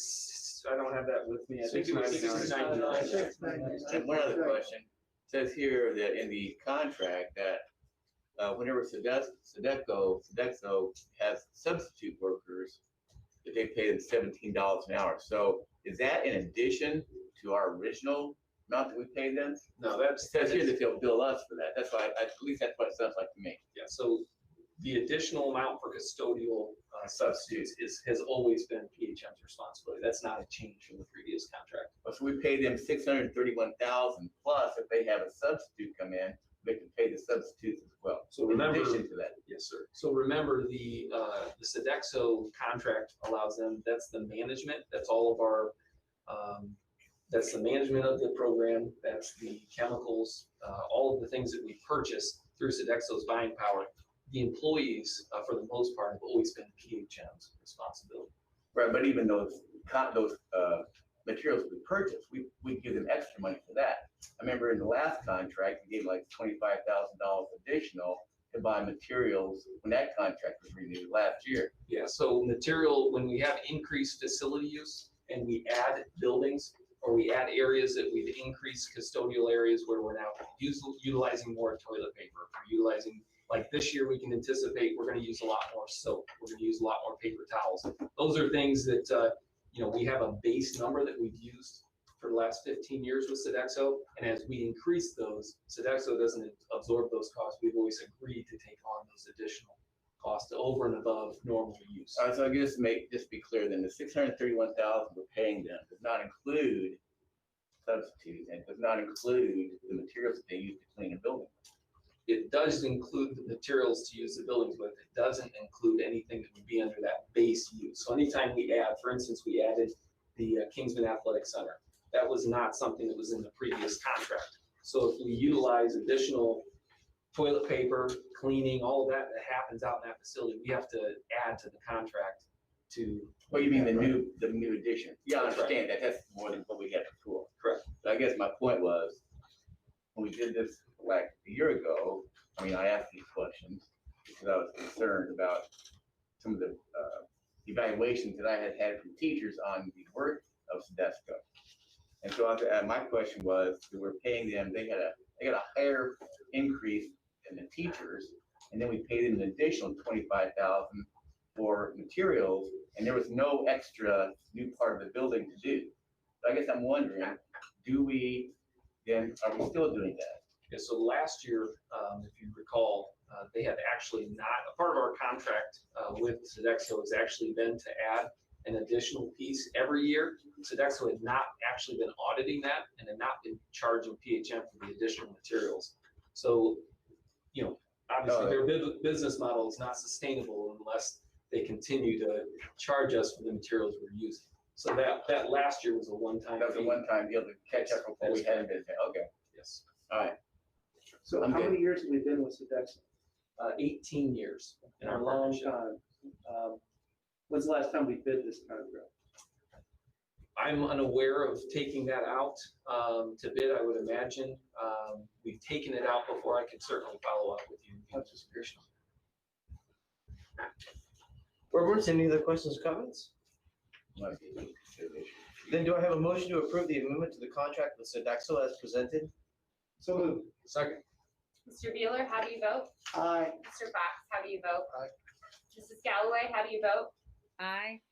Mr. Garrett, how do you vote? Aye. Mr. Riley, how do you vote? Aye. Mr. Woods, how do you vote? Mrs. Gates, how do you vote? Aye. Motion carries by a vote of 7-0. Thank you again, Mr. Linsky. We'll move on to our next business action item, Dr. Thacker. Thank you, President Riley, Board of Trustees. Executive Director of Business Services, Mr. Terry Hawkins, will be presenting for us the official adoption of the budgets for 2021. And he will also be presenting 3 resolutions. Mr. Hawkins? Thank you, Dr. Thacker, President Riley, members of the board. As you will remember, we have had a work session for the budget, and we had a hearing for the budget, and now it is time to adopt the budget. So tonight before you will be the recommendation to adopt the budget. As you saw during the work session, there are no changes to the budget at this time. So we're asking you to adopt that budget. And then also there are 3 resolutions as a part of that we ask for your approval of. Any questions for me? Questions, comments from Mr. Hawkins? Okay, so do I have a motion to adopt the 2021 budgets for the education, operations, and debt service funds, as well as the resolutions for the 2021-2023 capital improvement plan, the 2021 through 2025 bus replacement plan, and the resolution to reduce appropriations for 2020 and 2021 as presented. I so move. Second. Mr. Beeler, how do you vote? Aye. Mr. Fox, how do you vote? Aye. Mr. Garrett, how do you vote? Aye. Mrs. Galloway, how do you vote? Aye. Mr. Riley, how do you vote? Aye. Mr. Woods, how do you vote? Aye. Mrs. Gates, how do you vote? Aye. Motion carries by a vote of 7-0. Thank you, Mr. Hawkins. Don't go far because we'll move on to our next business action item, which is request for authorization to advertise notice. Dr. Thacker. Thank you, President Riley, Board of Trustees. This requests authorization to advertise notice for hearing to taxpayers of proposed additional appropriation for the rainy day fund. So Mr. Hawkins will present this. Thank you, Dr. Thacker, President Riley, members of the board. We have the money in the rainy day fund, but to have the ability to spend that money, we have to have the appropriations approved. Since we had not planned to spend any money on a rainy day, we did not appropriate any money, and that's part of the budget process from a year ago. So the recommendation is that we advertise and ask for additional appropriations out of the rainy day fund, so as needs arise, we would have those funds available. If we wait until we have to do it, then the hoops we have to jump through can be time consuming. So our recommendation is that we advertise and have the hearing for the additional appropriations before we are certain we need them. I can tell you our COVID expenses are far above what this additional appropriation is asking for, but it's a good step in the right direction to prepare us for needs in the future. Thank you, Mr. Hawkins. Board members, any questions, comments? Couple, yeah. Number one, how do you know how much to ask for? Well, at the time of this, we had committed over $2 million in COVID expenses. We know that there will be more than that now. We didn't know when we started this process. We believe that the $2,010,000 will get us through this year and will cover our needs there. We still don't know all the expenses that are going to come because of it, so it's possible we may need to come back to you with more. But we're also hoping we can find areas that we can have some savings as well. Okay. Well, the reason I'm asking is because we're talking about making a commitment to dip into our rainy day fund to add additional staff so that our teachers can do one job instead of two or three. So is that money that we're talking about tonight adding in, is that part of your appropriations you're talking about? That's something extra or that you haven't considered yet? When we brought the $2,010,000, we did not have a plan to pay for teachers out of that $2,010,000. Okay. So is that something that should be considered? Well, certainly can be. The problem is if you're going to pay teachers, it's a potential ongoing cost that has very little revenue in rainy day. So I would not recommend we pay any ongoing costs out of rainy day because that money will dry up very quickly and you have no way to replace it in any kind of timely fashion. You have no revenue to go into that fund. Does that mean our recommendation to add staff and to help out our teachers is a no-go? No, yeah, we're going to address that issue. We will be adding staff and doing those appropriate kinds of things. We'll have some flexibility that we'll be using the rainy day money in concert with other monies. And so, rest assured the $2 million is going to either directly or indirectly help these great educators. Mr. Fox, there's something you want to say too? You said it perfectly. Just one other point. If per chance we don't spend all the money, is there any issue putting the money back into the rainy day fund once it's out? This process is simply giving us permission to spend it. Okay. It doesn't come out of the fund until we actually spend it. So Gotcha. All right. it just stays right there. And if by chance we wouldn't need it or we only need a portion of it, it's no problem. My recollection is many years ago, we used to appropriate a bunch of it or the whole thing, and then at the end of the year, we just did a resolution returning it, so. Yeah, I just wondered how that would work. It would be my recommendation that we consider that in the future as part of the regular budget process. And it could simply be, we budget for it, we appropriate for it, we have a part of the budget process, but we don't need to spend it unless you give us permission to spend it. That way it's done and we don't have to go through this process. We don't have to bring it back to you, we don't have to have a hearing, we don't have to put it in a newspaper, we don't have to do any of those things.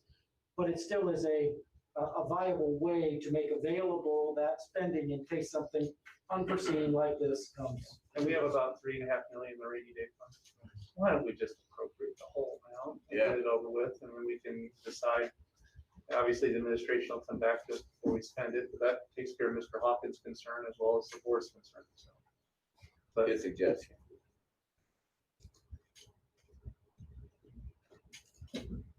We certainly can change the amount if the board so chooses. Let's do this. Let's have, does the board increase its recommendation to a $3 million authorization to appropriate? Dr. Thacker? Yes. Okay, so why don't then I propose the motion with the full $3 million additional appropriation recommendation.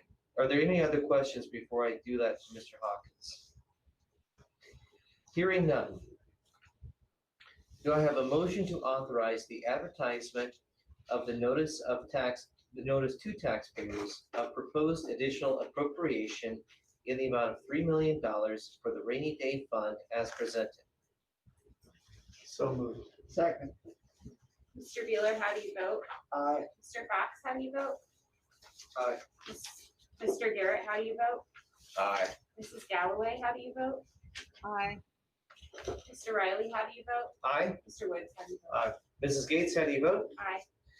Motion carries by a vote of 7-0. Thank you, Mr. Hawkins. All right, thank you. We'll move on to our final business. Yeah, go right ahead. I do have a comment about, in fact, we appropriated the entire rainy day fund, but I don't think the anticipation is we're gonna spend the entire rainy day fund, and we just.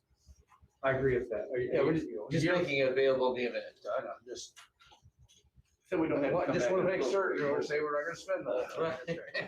Some of us was safeguarded that thing for 16 to 20 years, and we're happy we did that. And a year from now, when the state has significant financial trouble. Yeah, exactly. Perfect. Because our funding's gonna go down because of sales tax revenue and other things. It's gonna be a rainy day then too. Thank you, Mr. Fox. Thank you, Mr. Hawkins. We'll move on to the approval of resolution regarding emergency paid leave and extended FMLA. Dr. Thacker. Thank you, President Riley, Board of Trustees. School Board Attorney, Mr. Jeff Johnson, will present the fifth business action item for us this evening. It's a resolution regarding emergency paid leave and extended FMLA during the COVID-19 pandemic. Mr. Johnson. Thank you, Dr. Thacker. Good evening, President Riley and members of the board. Presented to you this evening is a resolution addressing an expanded leave for employees resulting from COVID-19 related issues. This resolution tracks the U.S. Department of Labor regulations pertaining to the Families First Coronavirus Response Act employee paid leave provisions. Pursuant to this resolution, through December 31st, 2020, employees are eligible for paid leave if they are unable to work for any of the 6 enumerated reasons set forth near the bottom of the first page. I would note there is a typographical error on item number 5, but we'll take care of that. It should be I-S instead of I. Full-time employees under the FFCRA are eligible for up to 80 hours of paid leave, and part-time employees would be entitled to paid leave equal to the average number of hours that he or she works over a 2-week period. On the second page, it sets forth there is an additional FMLA paid leave when an employee is unable to work due to a need to care for his or her child if their normal child care provider is unable due to COVID-19 related issues. You will note that is also one of the bases for the leave on the first page. That's an 80-hour leave. Then it's expanded to up to 10 weeks. So there's different qualifications to qualify for that, and there's a different pay scale under the regulations. So that's the basis for this resolution, is really to mirror what the federal law is now through the Department of Labor. Thank you, Mr. Johnson. Board members, any questions or comments for Mr. Johnson?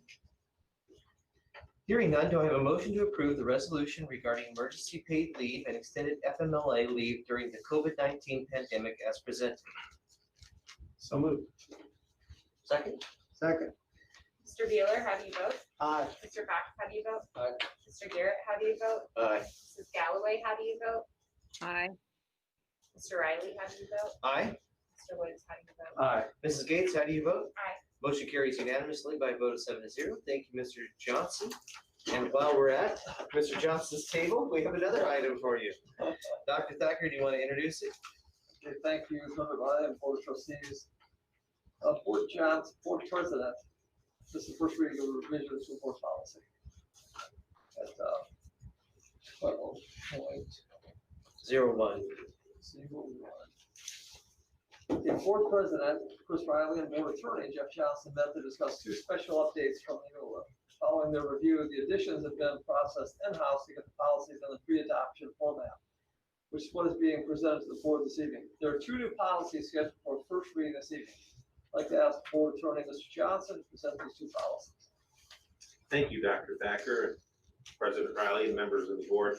Before I start, I do want to thank President Riley for working with me, taking time out of his extremely busy schedule to sit down with me for quite some time to go over the policy 2266, which it's a sweeping change in the law.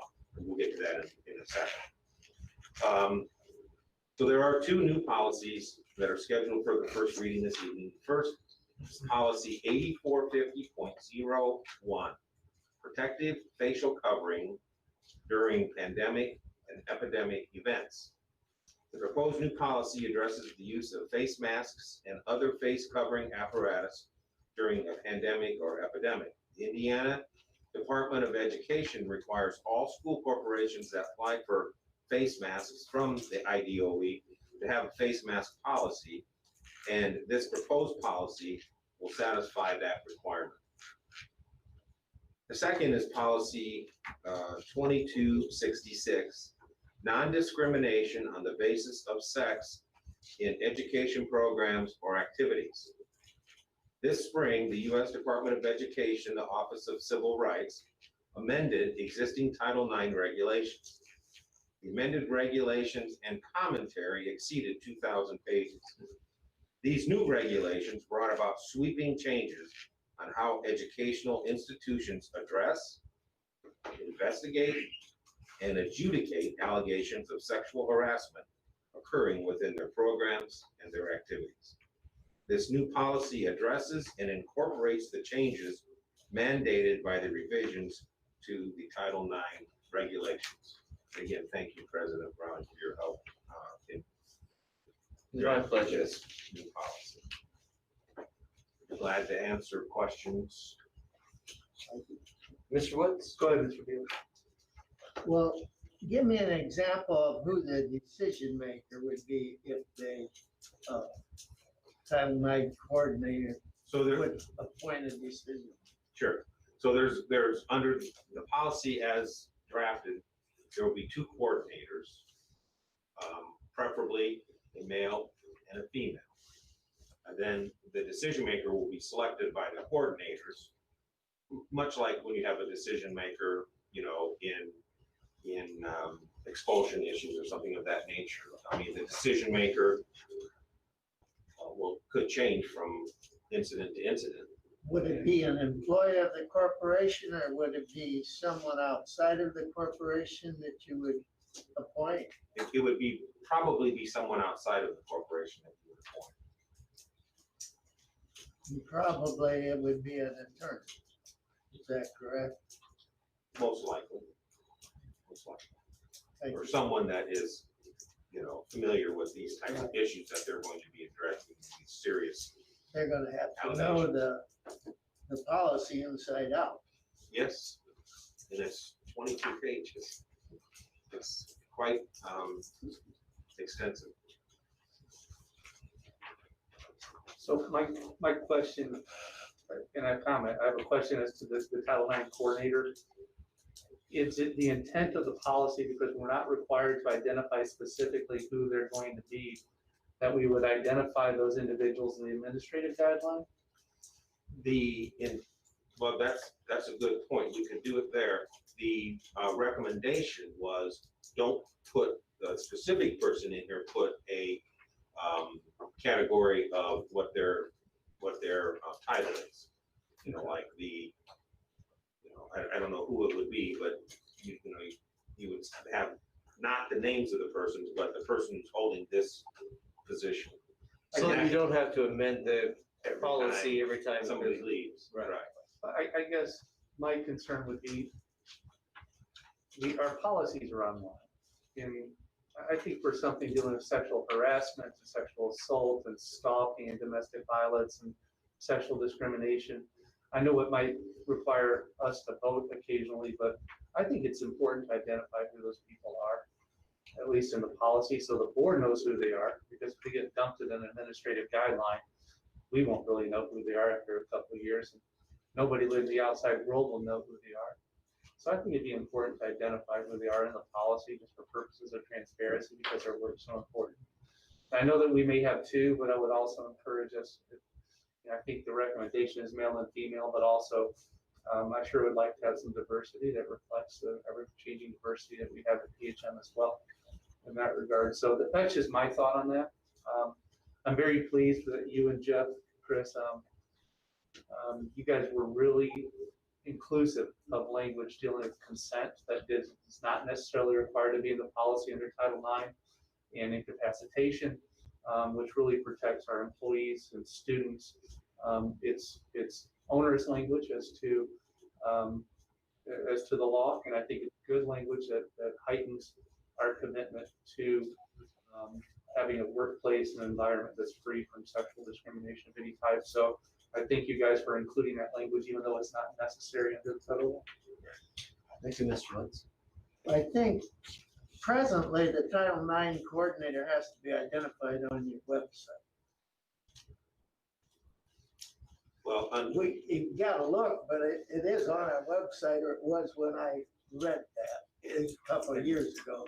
Trustee Woods makes a very good point. That's the counterpoint to the recommendation of Neola, which was don't put anybody, you don't have to put their specific name of who it is, just but if you think about it, and as he was so eloquently indicating that, you think about it, we just put the position, then what happens, and we want a male and a female and some diversity, what happens if that person leaves and the person that replaces in that position is the same gender as the other Title IX coordinator?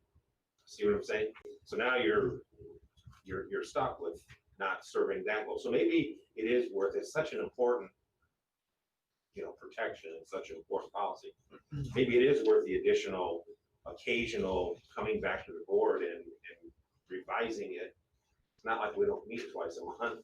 Coming back here and saying, look, we have an amendment, Jane Doe is going to be replaced by somebody else. And these are be high quality people. I think it instills confidence in the process. And the additional work that took place on the board is minimal, really. If that's the only revision that we're going to anticipate on an ongoing basis, I don't have any problem with specifically identifying the Title IX coordinators. I just have one question there, please. When it comes to sexual discrimination, there's no indicator in these new procedures or rules that are like indicating that we're going to go to like one baseball team, girls and boys in the same team. Are we going to that's not going to be impacted by these revisions? They have not impacted those what we already have with regard to Title IX athletic. It doesn't change it at all. Great, thanks. Other questions or comments? Well, this item was presented for discussion only tonight. Mr. Johnson, thank you for your kind words. In response, let me tell you, thank you on behalf of the board for all that you have done to help us digest these policies and distill them into manageable, understandable policies. And we appreciate your reporting to the board. Thank you. Board will take action on these two policies at the October 12th, 2020 board meeting. We'll move on to our next business item report. Dr. Thacker. Thank you, President Riley, Board of Trustees. Tonight we're going to be talking about an opportunity to do some outsourcing to get additional substitute teachers and substitute employees at a lot of different roles. So Mr. Mike Lorman is our Director of Human Resources, and he's going to introduce this report for this evening.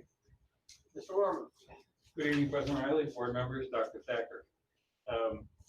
Since about 2008, we've used our current system, frontline technologies, to fill our substitute teacher roles when they're absent, as well as educational assistants and other positions requiring substitutes.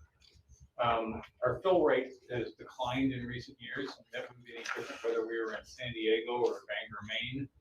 It's a shortage in education, despite the fact that some people talk about unemployment being 10%. That's not the case in the world of K-12. We have, with board approval in recent years, implemented a number of measures. We've increased the sub-pay, we put in sub bonus. We have a number of situations where we actually pay classified people extra money who have certain criteria that can help out. We have provisions in our contract with the teacher associations that have teachers giving up some, or in some cases, all of their prep time to fill in. And we've done a lot of these things, and they've been very successful, but over time, the supply and demand has really been quite a challenge. At the same time, we've been talking a little bit for about a year and a half now with 2 or 3 or 4 organizations who handle their specialists in this area. And you'll see the trend throughout the United States as this is increasing. And we believe at this point in time that we really need to focus on going into business with experts in this area. And we've narrowed this down to, at this point in time, still some ongoing discussions, some finalizations. This is discussion tonight with ESS, and I'd like to have at this point in time Heidi Smith from ESS give you a short presentation.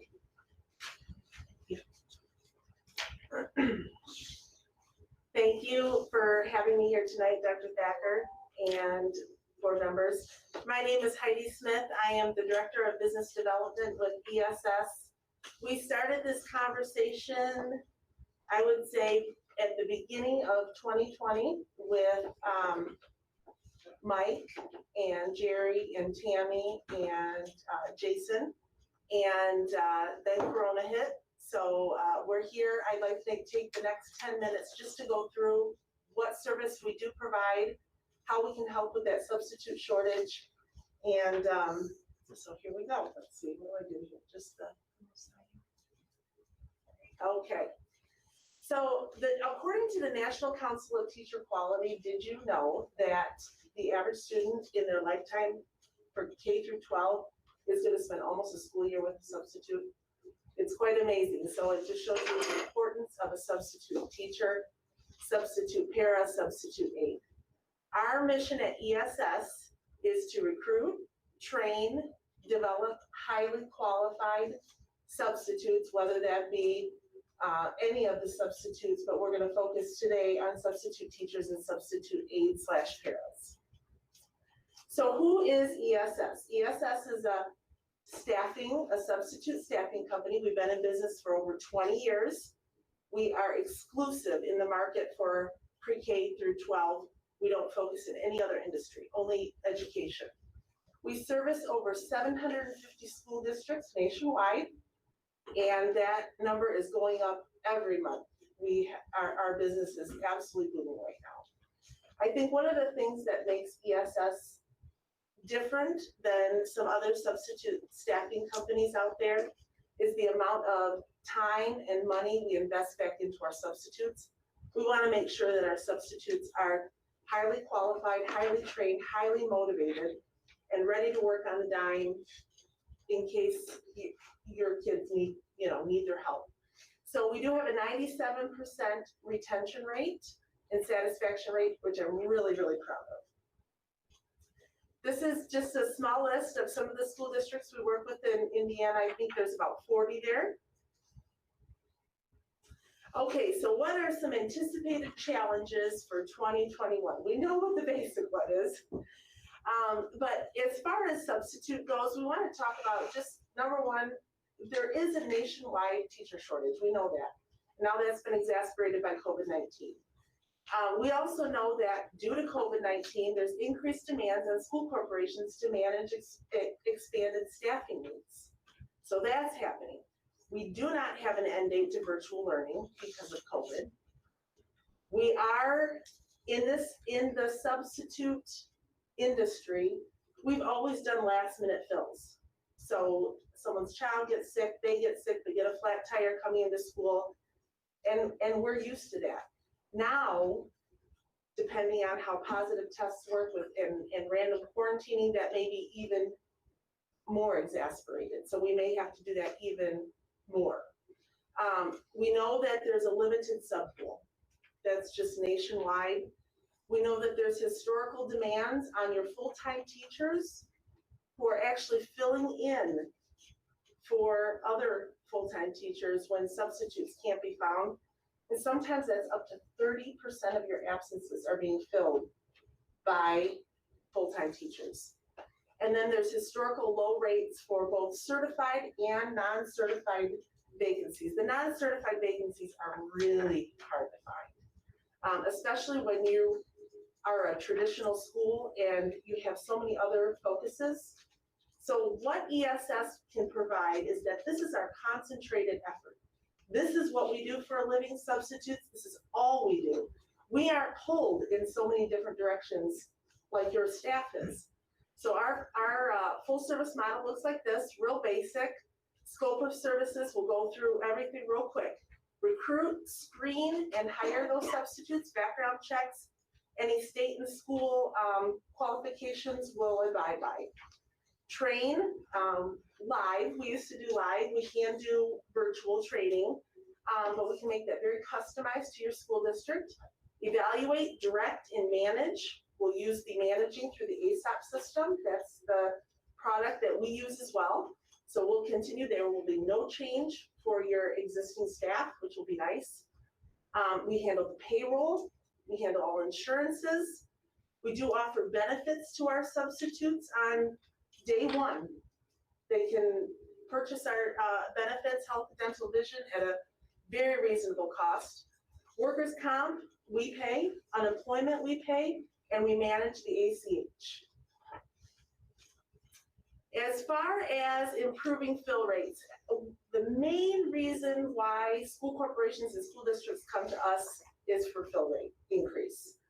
Either their subpool is small, they have a large subpool, but their subs don't want to work, or they're relying too much on their existing full-time teachers to fill in for other full-time teachers.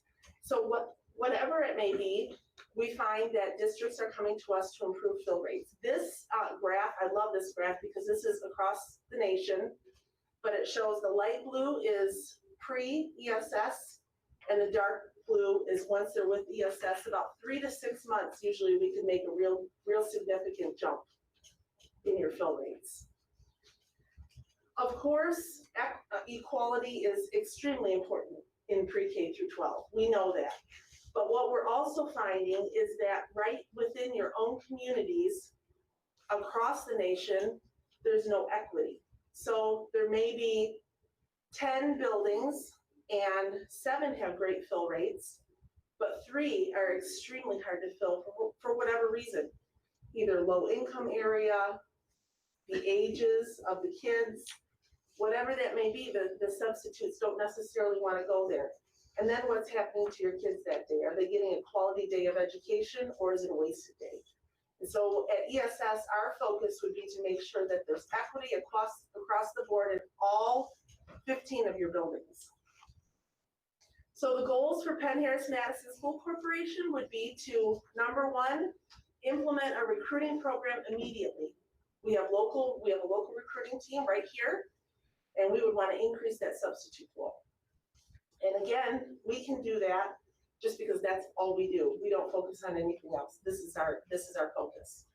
We would provide an on-site manager and a regional and national teams in Penn-Harris-Madison. The on-site manager would be someone that's not only very people-oriented, but is also very task-oriented. A lot of times they come directly from your community and they work side by side with the HR department. And it's really an extension of the HR department. It's a very neat role and it takes a lot off of your administration. We would increase fill rates in the hardest to fill buildings. And I've identified which ones those are. So we would create equity among those buildings. We would increase your fill rates for non-certified. Your fill rates for non-certified are quite low. And so we would really want to focus on that. We would increase fill rates for actual substitute teachers rather than relying on full-time teachers. And it really creates a burden on them. Some of them may like it, but for a lot of them, it is a burden to have to be responsible for their own classroom and then also have to substitute maybe on their prep time or whatever. We would create a premium substitute pool that would be trained and ready to launch back into virtual learning if necessary. So that pool would be able to flip-flop back and forth. We would decrease the use of full-time teachers as substitute teachers to reduce costs. And we would continue to use the absence tracking, the absence management system, the ASAP frontline product, which would help with predictive analytics, and it helps us when we are being very transparent with data-driven reports, and we can report that back on a monthly basis, usually is what we do, or sometimes we can do it more often. We just want to be real transparent and show the district what's happening. Finally, we would make sure that the school corporation, that Penn-Harris-Madison remained in control of the program, and we would be a partner. This is what our team looks like, and I am obviously the only one here, but that is our team, and I guess I'd like to open it up to questions. Whoever has any questions or comments for Mrs. Smith? I have several. Yeah. First of all, if let's say I was sub and I signed up with your program, okay, am I qualified then to go to all of these schools on your list? So. Can I go like, could I go whatever you have to do? Oh, you mean Can I go within to- the state of Indiana? Well, Penn, and then next day I want to go to Bago, next day Concord, next day Goshen, whatever. Yep, I see exactly what you're saying. Okay. So, yes, you would be able to. Okay. However, I've been doing this for 13 years. We've been in business for 20. I've been doing it for 13 years. Typically, what we find out is that a sub that is here for a reason. And they sub in the buildings that they sub in for a reason. So we don't see a whole lot of people jump back and forth, other than if we are specifically recruiting them to come over for fills in particular, but like a specific need. So yes, that sub could jump back and forth, but I would think that they would have enough to do right here in Penn-Harris-Madison. But typically what we find is that substitutes are very loyal to their home district. Okay, but is this a new program? Because previously, because I'm one of your 3%, I had previously signed up with ESS. Okay. And I had a very negative experience. And there's no way that I could recommend your program to our school. And what district were you in? I was with, well, I signed up for Bago and Concord and Goshen. Okay. But I couldn't go anywhere else. So Bago, Concord, and Goshen all use a program called WillSub, which Right, is WillSub, that's it. Yeah. So you guys would continue to be using the frontline product, the absence management product. The other thing that's different is that you guys would also have an on-site manager. Those programs do not have on-site managers. So they have a different program than what we're proposing here. So even though they're listed as your program, they do WillSub instead? We sell a variety of packages, yes. And we did a lot of analysis with what it is that you guys need here. And I would recommend, so the program that we're recommending here, Lafayette, Tippecanoe, Crown Point, Greater Clark, those districts use the same program. And I would recommend you call them and ask for reviews. Yeah, but like I said before, if I sign up and I wanted to submit Penn one day, then I could do that, right? And I could go to Bago the next day, I could do that. First an opening in Bago, I could go to that. You can, but it's a different absence tracking management system. It's completely different. It's all part of your program here. You listed as You one would of be, your schools. yes, you would be employed with us, but it's a different system, yes. But I could go to the different schools. Just yes or no? You could. Okay. Next, how much is it costing us per day per sub? I mean, we pay a certain amount, like 75, 80 bucks a day now. You pay 75. and 75 a day, okay. Sure, depending on how many days. So how much is it gonna cost us? How much we have to pay you to get a sub to come in, and we're paying $75 a day now? 29%. 29%. So if we increased our sub pay 29%, that puts us over, what, $100 a day? If we increased our sub pay by $100. He's the guy to ask. I think that we would get a big jump and people wanting to come and sub here. Because most people like subbing at Penn anyway.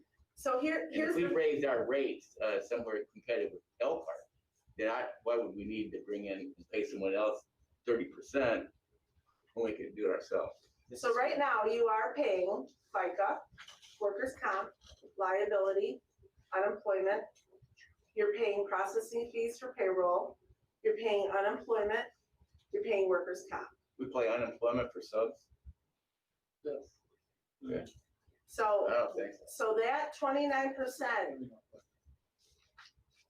Yeah, we sometimes, it's confusing, we can sometimes pay a little bit on the subs.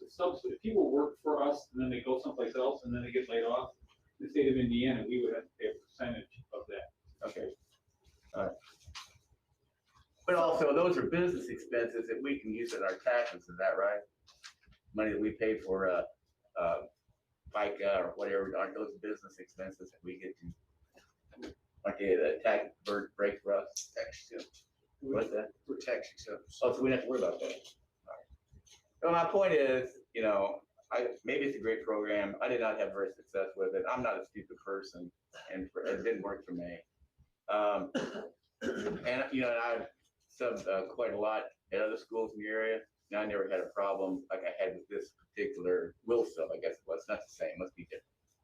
But my advice would be to raise our rates, pay a better salary to our substitutes, and go from there and control it ourselves. That's my recommendation. Appreciate that, Mr. Garrett. Mrs. Smith? yes. In response to Mr. Garrett's question about that, which is a legitimate question, I think you were midstream in terms of responding to why it still makes better financial sense for us to go with ESS. So would you continue your thought process there? Absolutely. So ultimately, a school corporation is here to serve its students and its teachers. And typically what happens is the substitute pool is a secondary thought. And it just is that way, and there's a lot of reasons for that. But the main thing is it's very, very time consuming. Everything from training to recruiting. As far as the recruiting things that we do, we go to your games, we go to your parent-teacher conferences, we'll come to your fairs, we'll set up job fairs right here, we'll go to your local libraries, we'll post at your churches, we'll post at the post office, we're advertising all over the community. That alone is not something that typically we see schools having the resources or the time to do. Then as far as training, and this is across the board, some school corporations are excellent when it comes to training, and some just don't have the time. I'm not really sure where you feel you're at, but I will tell you that we have retired teachers that are on our staff, and they come in and they train our substitutes and make sure that they are extremely confident. What we find is that substitutes will try a substitute job. Day one, didn't go great. Day two, didn't go great. Day three, yeah, I'm not going back. And so what we want to make sure is that the time that we're investing and the money that we're investing in recruiting and training, that once they're in there, they're communicating with someone. That someone would be the on-site person. That on-site person, as I mentioned before, is a very task-oriented and a very people-oriented person. Typically, it's someone that comes from your community. Some school corporations give us names of recommendations. Otherwise, we can find one. We've got pools of people that are waiting right now to do that particular job.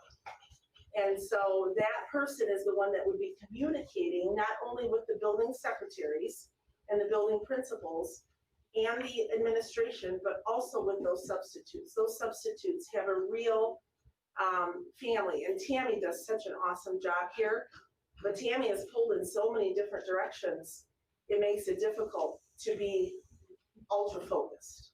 So I think that's really the difference with the model that I'm talking about, Mr. Garrett, and I appreciate what you said, and I hear you. This is a little bit different model than all three of those school corporations. Right, a little bit different than both of them, I agree. One question, one more novel. Sure. Will the sub pay that you paid, the subs to come here, that's still gonna be like 75 a day? You're not gonna increase it? You decide the sub pay. So the sub pay is gonna stay the same? You guys decide. Somebody's gonna, so if you think that, if we keep the sub pay the same, I just have a hard time thinking we're gonna get more subs than we have already. Subs are motivated by money and a good place to work. I can tell you right now, if we pay as much as Elkhart, everybody who subs in Elkhart is gonna wanna come to Penn and sub. That's just the way it is. Anyone else in here been a substitute teacher? Well, I have, and I know what it's like, yeah. So it's all about the money. Pay is very motivating. It is, yeah. You're right. Mr. Lorman, do you want to add something? No, I was just gonna say that, I agree totally on the pay issue, that's part of the process. Wherever we do, we're gonna be looking. I guess what I'm saying, if we can afford to pay them $100 a day for a sub, why can't we afford to pay the sub $100 a day? Just remember, the part of what we pay, like, we pay $100 a day, and I'm not a payroll person, it costs the school corporation more than $100. That would be my question is, it's a great point, and to see an economic analysis, because really what you're paying for is the administrative services and the opportunity costs.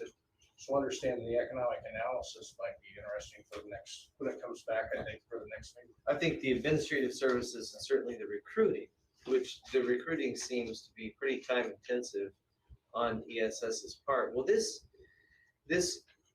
item was presented strictly for information purposes only to us tonight. So it'll come back to the board with more detail and a recommendation from the board. Do we have a time period where you expect to bring this back to the board with a recommendation? The next board meeting? Okay. I think the one other thing that I would like to highlight is that I have done an analysis. So I was able to get into your ASOP and pull for the past 3 years. And even with the bonuses and the pay increases that we've done, every year your fill rates have gone down, not by a little, by a lot. Well, one of the reasons though, we're probably one of the lowest paying substitute corporations in the area. I mean, I know Gemtown pays more than we do. Well, let's do this. The analysis, Mrs. Smith, that you have, will you make that available to Mr. Lorman and then obviously through Dr. Thacker to the board? They have it, yeah. I think Mr. Garrett raises a very interesting point. I too would like to see an analysis of how much we're paying subs vis-a-vis neighboring school districts so that we can compare notes. And I'd like to have that in advance of any recommendation that comes forward to the board. We'll make sure you get it. Thank you. Any other questions or comments? Okay, as I indicated, this item was presented for informational purposes only. Mrs. Smith, thank you so much. Thank you so much. Thank you. Be safe. Good night. Okay, so we're going to go on to board reports and requests. Board members, do you have any reports or requests to make? I would just like one thing to say. It is an unprecedented time in our school history, and we have a lot of issues going on, and we have a lot of issues that are going to be coming up. Recently, I was able to, a staff member from Penn High School forwarded me an email concerning information that was put out, and one of the items on the email was a discipline flow chart that Penn High School is going to be using. I was wondering if that same flow chart is going to be used by all the schools in our corporation. And one of the things that I looked at, talked about the things that the administration would handle and things that teachers are expected to handle. And if you remember, Dr. Thacker, I spoke to you a few board meetings ago and asked you how it was going to be handled if a kid refuses to wear a mask. And you said that would be an insubordination issue. You remember that? It is. So, but on this flow chart, the insubordination, and Mr., do you know the definition of insubordination? Definitely. it's not doing what you're required to do. Right, so in other words, when students refuse to do what teachers tell them to do, that is insubordination. So I don't think that a teacher is the one who should have to handle that particular circumstance. That to me should be bumped up to the administration, with restorative practices and consequences.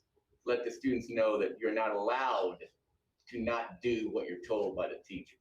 So I think that I would like to have that looked at and maybe make sure that we have that going everywhere in the corporation, same flow chart, so that teachers in one building know what's expected of them and administrators in every building know what's expected of them. I think that that would be a good thing to go on, especially because of the dangerous situation we're coming into with students who refuse to wear their mask and who refuse to social distance and who refuse to do what you're supposed to do and put students and staff possibly at risk. So I'd like to see that like that. Thank you. Thank you, Mr. Gary. I think Mr. Gary makes good points. I'd like to see whatever you're talking about, so I think the board would. Yeah, I tried to click onto that and it said I was access denied, so I don't know what to do with it. But maybe. I don't think they wanted to see it. Google that. How we might treat a 17-year-old high school student, I hope might not be the same as you would treat my soon-to-be 4-year-old little guy if he takes his mask off. Maybe those flow charts shouldn't necessarily. Yeah, those kids, man. So we expect things to be age appropriate. I just was making sure. I just like to comment as we're talking about masks. I have a kindergartner who's been at school for 1 week. I could barely get her to wear a mask for like 10 minutes in the grocery store, and these teachers, she comes home and she forgets she has it on. It's not an issue, no surprise. Our teachers who are seriously superheroes, they can accomplish with my children, what I can barely accomplish, in weeks, they can do it in a matter of days. And I am amazed at what they have already done in such a short amount of time as far as teaching principles. And the exciting thing about these kids being in class is that they are learning these skills in such a better way than parents can often teach them, and that positive role model that you guys are providing, the teachers that are here, it is amazing. Our whole community will benefit from the fact that they're learning these skills in person. So thank you so much for what you're doing, not just for our kids, but for our community. Yeah, I wasn't really thinking of Oh, I know. 6-year-olds. It is amazing from a parent's point of view to see that transformation in such a short amount of time. Thank you, Mrs. Gates. Board members, any other reports or requests? If not, then we'll move on to the hearing of visitors. I know that there are some individuals who have signed up to address the board, so let me read this opening paragraph before we hear from you. At regular meetings, the public is invited to address the board on general topics under the hearing of visitors without registering. A time limit of 3 minutes shall be enforced for persons wishing to speak during the hearing of visitors. Board Attorney Jeff Johnson will keep time and will let you know at 30-second increments as your time expires. We do have a number of individuals who have signed up to address the board, so out of respect for everybody's time, I do ask that you adhere to the 3-minute limit. It is requested that names and addresses be stated at the beginning of such comments. Individuals may speak only once during this section of the agenda. Personnel issues are not to be addressed during open sessions of the board. Concerns about individual employees of the district should be brought to the superintendent or his designee. The board does not respond to questions or comments posed during the hearing of visitors. So with that in mind, the way we'll approach this is we'll first of all ask for people who want to speak to the board who are inside the room, then we'll go out to the hallway, and then I know that we have several people who have registered to speak to the board via our live feed. So first up is Mr. Brian Jones.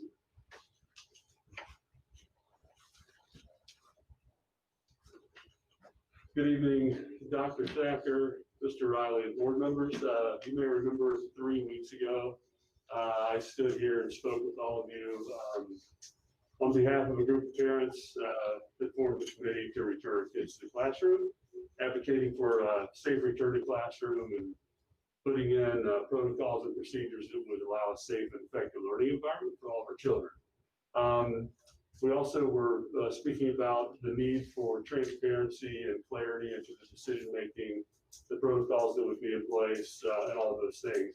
And I just want to say that, it's encouraging that there's a lot of information that's out there right now today. It's been published in several places. There was a good article from, well, first of all, I guess Mr. Gallagher's weekly email was packed full of good stuff last week on the videos for kids protocols, drop-offs, and what's expected of students. That was super important. There's a good article in the South Bend Tribune that discussed kind of a summary of different counties kind of return to school plans. It also gave some opinions and perspectives on potential contingencies that may happen, right? Like, what if cases spike? What if they don't? When you go back to full learning and all that kind of stuff.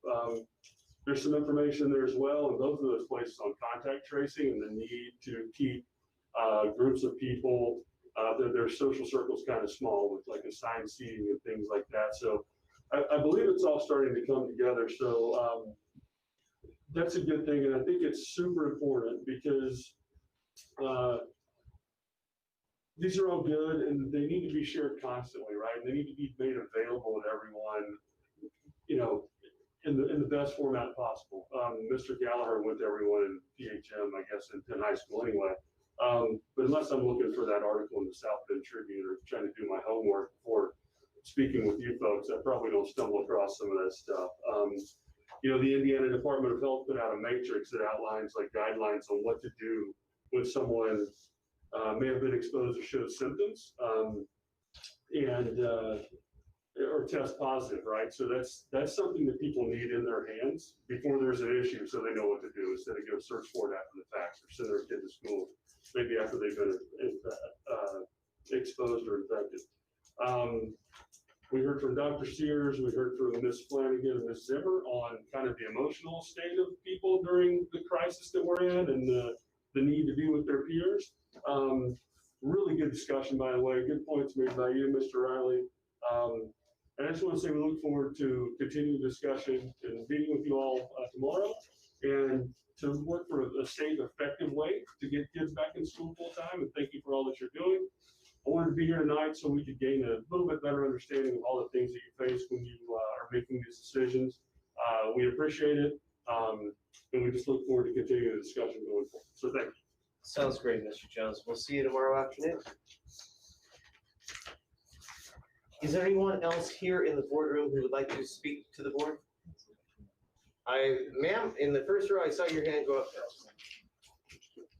My name's Jenny McCarthy, and I live at 54858 Columbia Bay Drive in Osceola, and I am a teacher and a parent in Penn-Harris-Madison.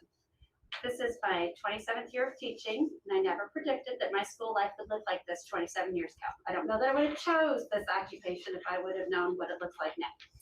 I know no one chose to have it dealt this way, but this is what we've been dealt. We have to go with it. So since August, my bittersweet colleagues and I have been working 12 to 14-hour days during the week and 6 to 9 hours each day on the weekend to try to balance virtual and in-person learning. Teachers are both emotionally and physically exhausted. This is not healthy and not good for anyone. How long can we go on like this? Eventually, there will be no experienced, highly effective teachers left to teach. My principal at Bittersweet says that if I come to him with a problem, I also need to come to him with a solution. He's a smart man and he knows I like to talk, so I have to come with a solution. So I'm here to offer you some suggestions to help with what we need in order to be successful. Many of you know I teach kindergarten, and I want you to think about if you've ever been with a kindergartner, how much they can do individually by themselves without adult interaction. Okay, now think about having 20 of them with you, and then 4 online. Think about how hard that is. It's a very daunting task, but because we love our job, that's why we do it. I love kindergarten. I don't ever want to leave it at this point in time. First and foremost, we need more dedicated time with our virtual students and more time to effectively plan for all of our students.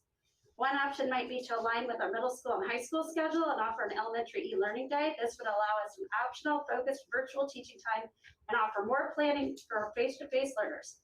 Would this be an option or a possibility? There are other school districts in the state scheduling this type of e-learning day. Building relationships. We all know that the pandemic has been hard on everyone. Little friends feel mom and dad's stresses and frustrations. We need assistance in our classrooms for our virtual and in-person learners. Right now, we are bouncing around so fast to get to curriculum, we are not getting anything done well. We are doing a huge disservice to the children. The second day of school in person last week, we were sent an email that we needed to start our DIBELS testing, which is one-on-one standardized testing. It was like, wait, hold the bus. We have to teach procedures and standards, and we're still trying to teach those procedures, and there's a lot of things that we've never had to teach before that we now have to teach because of the COVID. And so our virtual learners are getting ahead of where our in-person learners are. So most elementary teachers are giving at best lunch and their plan time, and okay, I'll just hurry up to the very end here. I will tell you about, sometimes we have to be flexible because sometimes a little boy might lose his underwear and I have to help him find it. And I have to help, somebody else with a crying issue or somebody else throws up. I can't get to my virtual learners. So it's very hard if we're not flexible. And I'm trying to go really fast here. Summarize, I have 3 options for you. 1, we could do an e-learning each week. 1 e-learning day each week for elementary schools.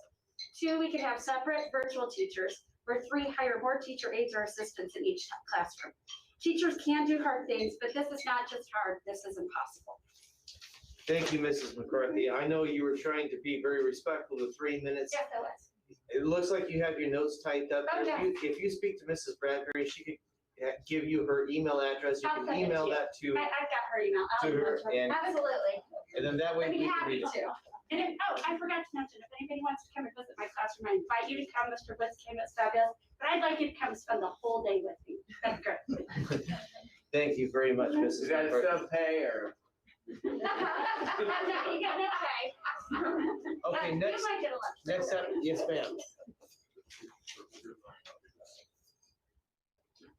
Hi, my name is Michelle Ball, and I live at 732 River Point Place, Mishawaka, Indiana. And I'm a teacher at the high school. President Riley, members of the board, Dr. Thacker, administration, thank you for listening.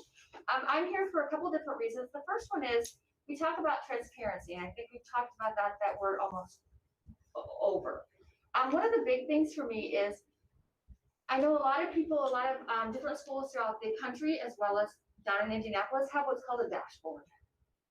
And you know how rumors fly? Teachers talk. I can look at all these teachers here. We all teach in different buildings, but we've all had conversations together. And so to avoid that, I'm going to ask you if we can put together a dashboard if it hasn't been put together. I've looked, I can't find one. Basically, looking at all of your schools listed, 2 columns, 1 for teachers, 1 for students. You're not giving away any type of confidentiality. We've looked into it. That's not against law. But it allows us to look at and say, hey, we're doing a great job. We only have 2 COVID cases. Or, oh, whoa, wait a minute. We have a little outbreak here. That's something I think that we owe our parents, our teachers, and everybody else to be truly transparent and allow us to know that information. So I'm asking you to do that. The other thing I would like you to keep in mind and be mindful of, when we talk about teaching and our different responsibilities, I teach at the high school. I've taught in the business department for many, many years. And there are a lot of different classes or a lot of different areas in the high school that we do not teach traditionally. We never have. We are hands-on. So what this means for our hybrid program is that I'm putting together 3 different lesson plans. Why? Because I don't use programs that we can use on the Chromebook. So I've adapted a different alternative program I'm using. So when the kids come back to school, I'm doing this. And then on the hybrid days, I've got to do something else. So we're putting together 3 different lesson plans. That goes for everybody in FACS, our STEM.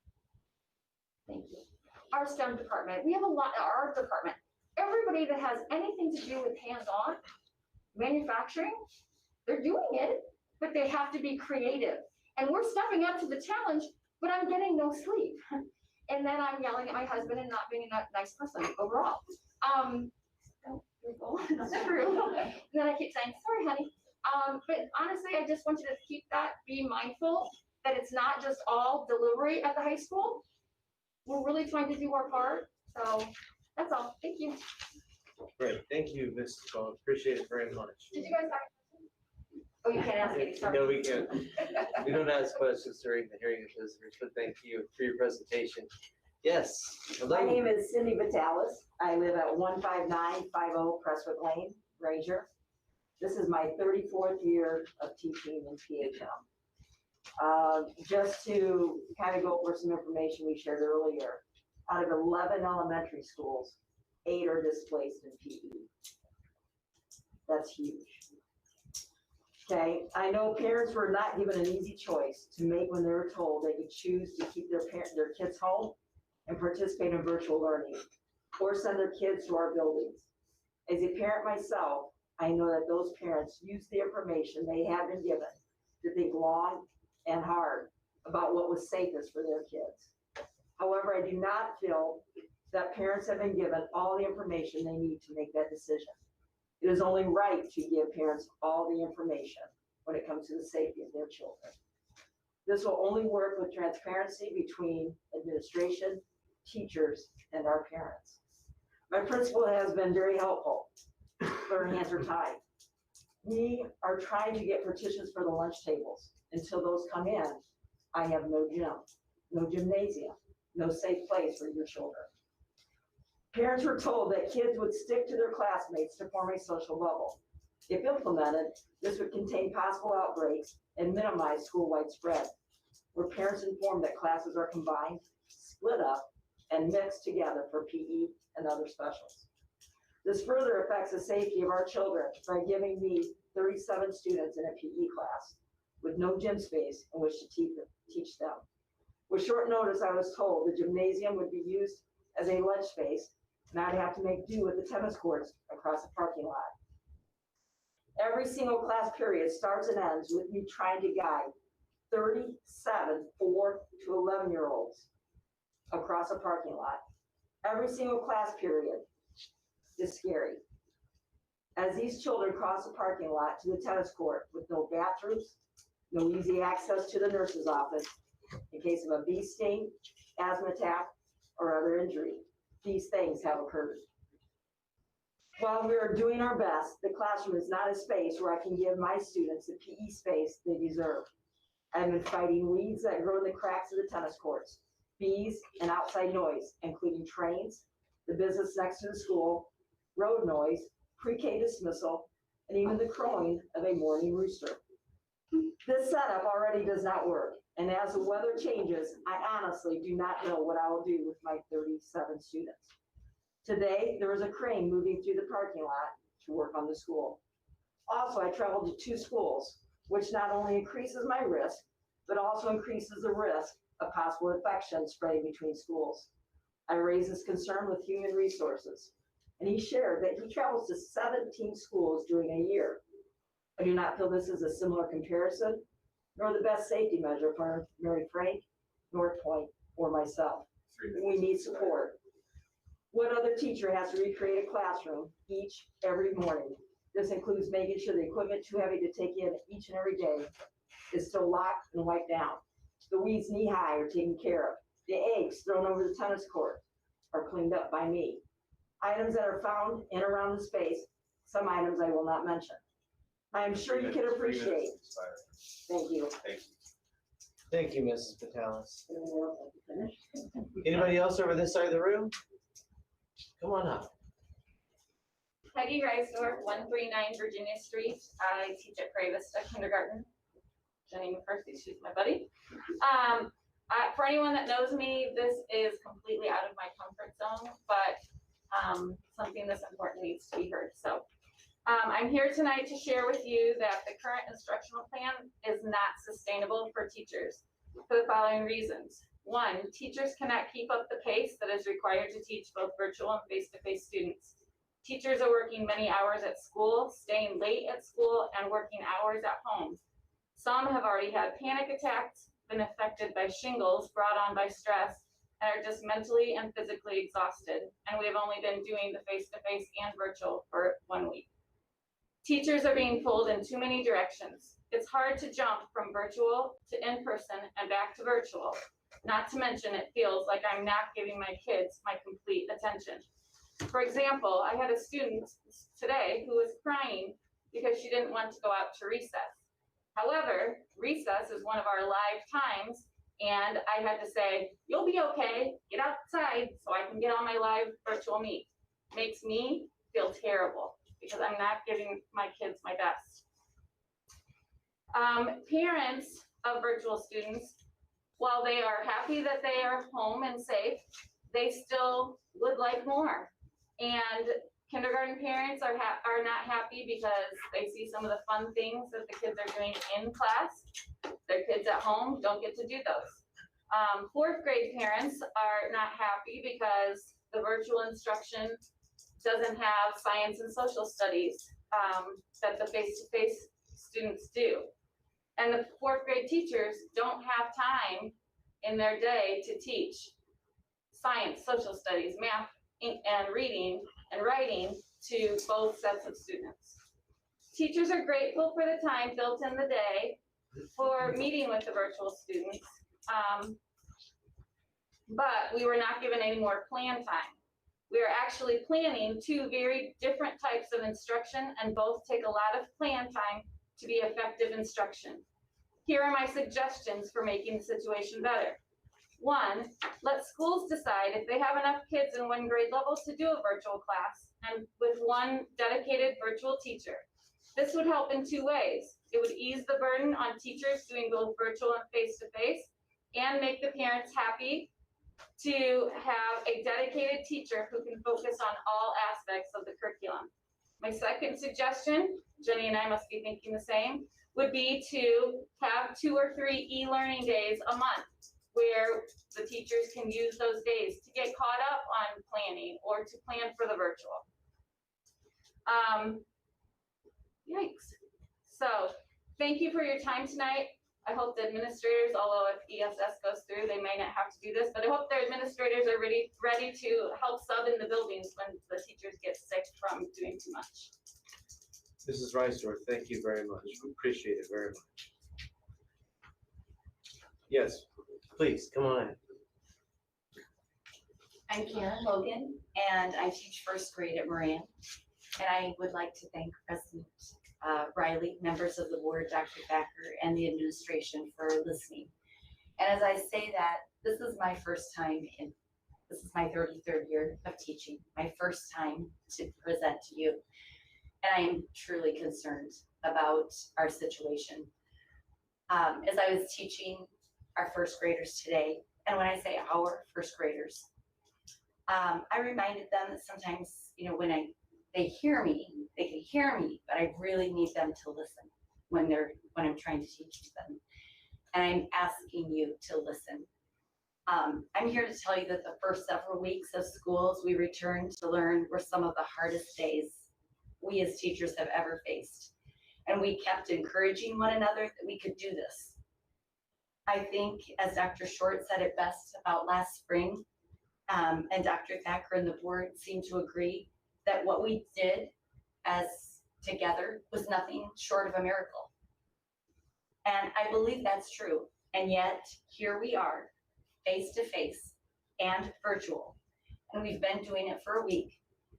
And I'm going to jump down to the part because I know time is going to be running out here, but I'm trying to figure out and work with others in doing so, but feel we need more help and solutions. I don't feel either group gets the best of me. I am only one person, and though I tried to change my virtual math time, it seems like every day we're changing something different to try to make it better. And here I've scheduled a math time that's live, and I hope that my TA can get done cleaning in the gym from the lunchroom in order to get to my room by 12:30. Then I will then attempt to do instruction using the dot camera to both groups and to both groups. I know that when I have recess duty, like I did today, I will need to use part of my 30-minute lunch to set up my computer tabs and equipment to be ready to manage both virtual and face-to-face once the recess is over, hands cleaned, supervised bathroom breaks, and if there is any number of things that can happen that could disrupt the schedule as they do on a daily basis, I have to pivot and make changes on the fly. I am hopeful that I have enough time to individually hand out materials that cannot be shared, hopeful that I have enough time to show both groups of students what journals and materials they will need so that they will be able to find the right page and stay on task, and remain in their socially distanced spaces without interruptions. Does this situation sound realistic? Even as a dreamer and one who tries to find the positives in each day, and I do, it does not feel realistic. It does not feel right to me. So please, for the sake of us, for teachers, and for our families, we need help. Thank you, Mrs. Logan. Appreciate your remarks to the board. Janice Farrell, 16733 Jackson Road, South Bend. I would like you all to take note of what I'm going to say tonight. I want it documented because I've been told that I need to create a paper trail. I want to go on record tonight, September 21st, that I'm asking you to change the model that you use for special education so that it meets the needs of all of the students. I was told 2 years ago that you use this model because data shows that it is the best model for educating handicapped children. Best is a relative term. What's best for one is not necessarily what's best for another. And data, if you're going to look at data, Soren is a perfect example of the data you need to be looking at because his needs are not being met.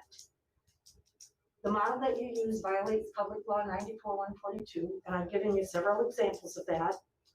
It allows for discrimination within the schools with the special ed teachers and the special ed kids. I've given you information on that. And what hits me now, tonight, is that you are not training the people that work with Soren appropriately. At the beginning of each school year, principals always talk to teachers about the things that need to be upgraded, that need to be retrained, that need to be gone over before the teachers go into the classroom. And this is really important for me to bring out to you. Soren started school 3 weeks ago. He was there 2 weeks without the other students, and I was so excited because I thought, wow, he's getting one-on-one with certified, highly qualified teachers. Wow, that's what I've been asking all along. Well, a week ago, the other kids came back. Now he's stuck in his wheelchair in the corner of a classroom 100% of the time because your school does not have a special ed classroom with a special ed teacher where he can go and be himself. He's expected to stay in a classroom with other kids and learn ABCs and all the things that the second graders are learning that he can't learn.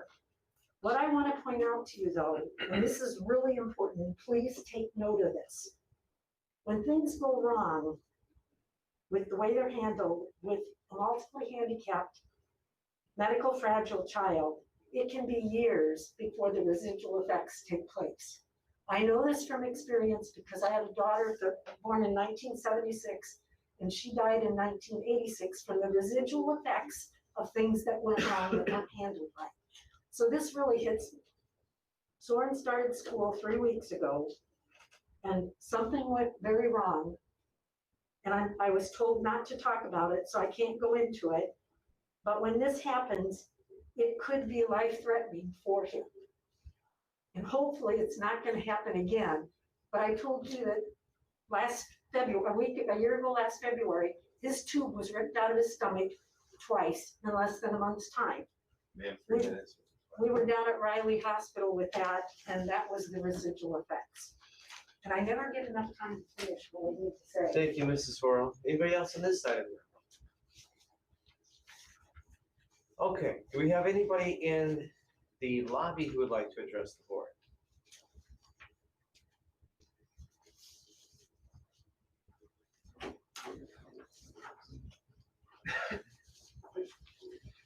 John Gensick, 51865 Penn, Ranger, Indiana. I'm the STEM Academy leader at Penn High School. President Riley, Dr. Thacker, members of the board. I was surprised and humbled to be named Teacher of the Year at PHM in 2016. And in 2019, I'm very thankful for the addition of 2 new science labs. And I'm grateful for our leadership in the diversity, equity, and inclusion space. And I'm optimistic about the future. With 15 years experience, education, master's degree, and well over 30 graduate credits, I spent 4 hours of my Sunday evening preparing to meet the needs of all my biology students for the week and still feel inadequate right now. I have 37 out of 123 students who are going to stay virtual throughout this time. Why is there a teacher and sub shortage? The profession at PHM doesn't make long-term financial sense if you want to raise a family. Subs used to be people aspiring to be teachers. As said previously, pay is very motivating. I have to earn about $13,000 over my base pay to keep my family from qualifying for reduced price lunch. This will be the case for the foreseeable future in PHM. New teachers become mid-career teachers to start families. They quickly see the current undervaluing of our profession by boards across the state.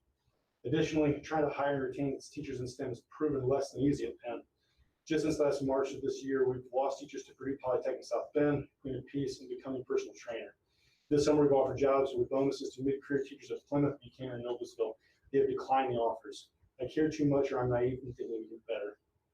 I'm a property owner and a teacher with 4 kids who had the salary steps taken away. I can't begin to describe the sinking feeling I got last fall after the contract was settled. We said we focus on mid-career teachers. We give the same amount of new money to any teacher with a few years' experience. The amount of administrative awards and stipends was about the same as the cost of one teacher at that time. The way money flowed from our education operations funds changed yearly at the end of 2019 after the contract was settled. I'm nervous we'll repeat that same pattern in the fall, but I'm hopeful with the comments tonight about the emergency funds.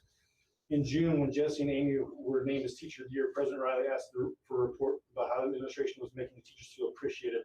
I watched every meeting since that June report, and the report asked, and I haven't seen that. I implore you to explore the local referendum option. Plenty of other well-managed districts throughout the state have used this local option, at least one of whom retained a teacher we offered a job to. Many of you acknowledge that another rainy day is coming, that we can see this coming when sales tax revenue decline impacts our state funding. We can see this coming. We're a proactive institution. Chronic teachers and sub-shortage systemic issues aren't all across the state. They're not in every state. If you announce a referendum for teacher pay, we teachers may feel more supported and work through all this, though we're knowing that we have your and the community's financial support in these times. Thank you. Thank you very much, Mr. Jensen. Anybody else in the lobby who'd like to address the board?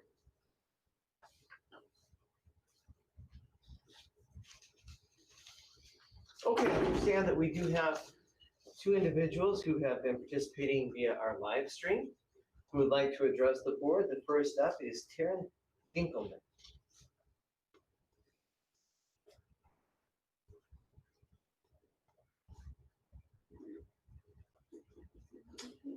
I'll tell you what, let's give Ms. Dinkelman an opportunity to rejoin, and in the meantime, we'll go on to Tricia Machinsky.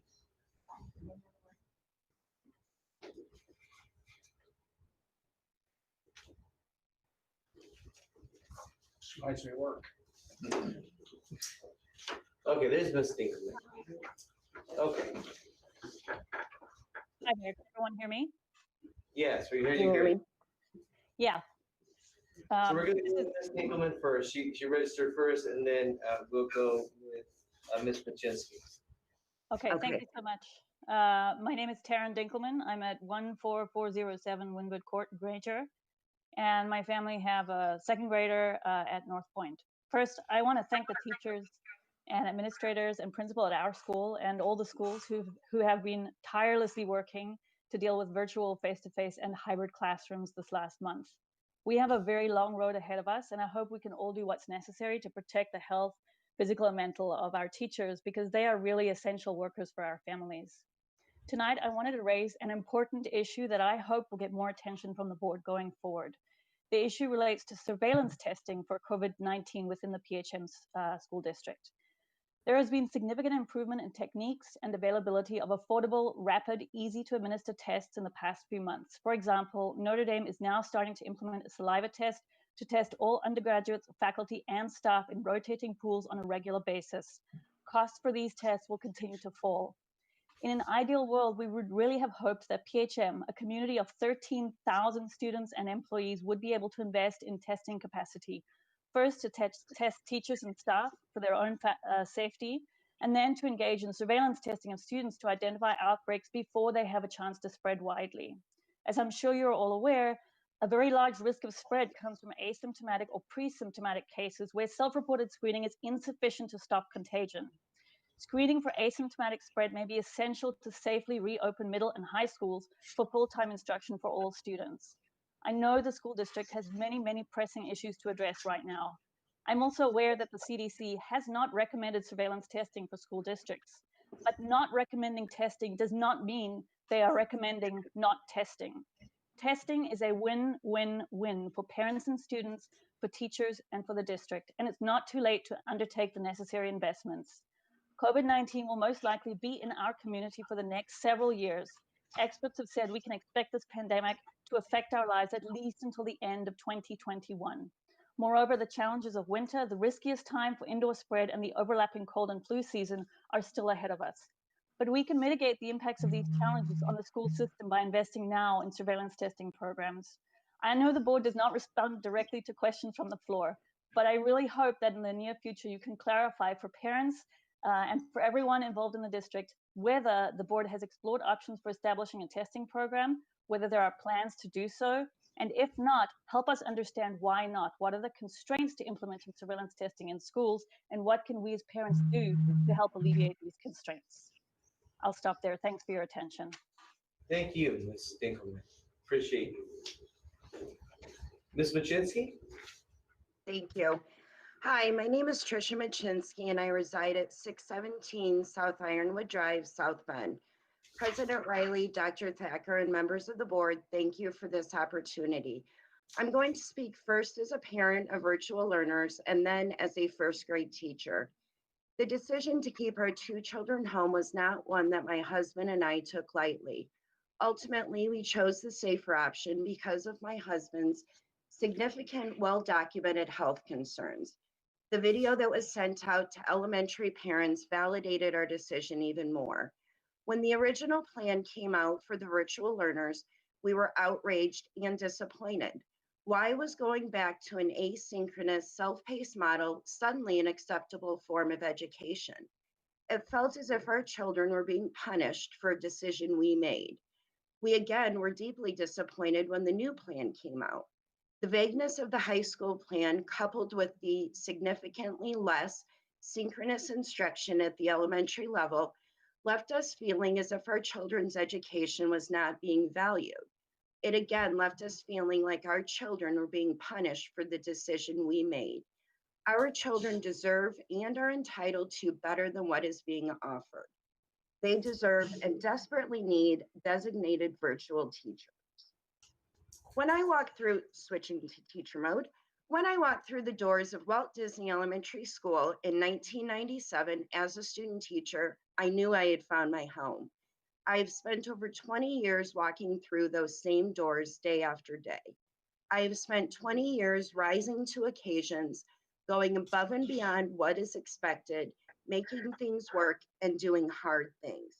But this is not an occasion I can rise to. I can do hard things, but I cannot do impossible things.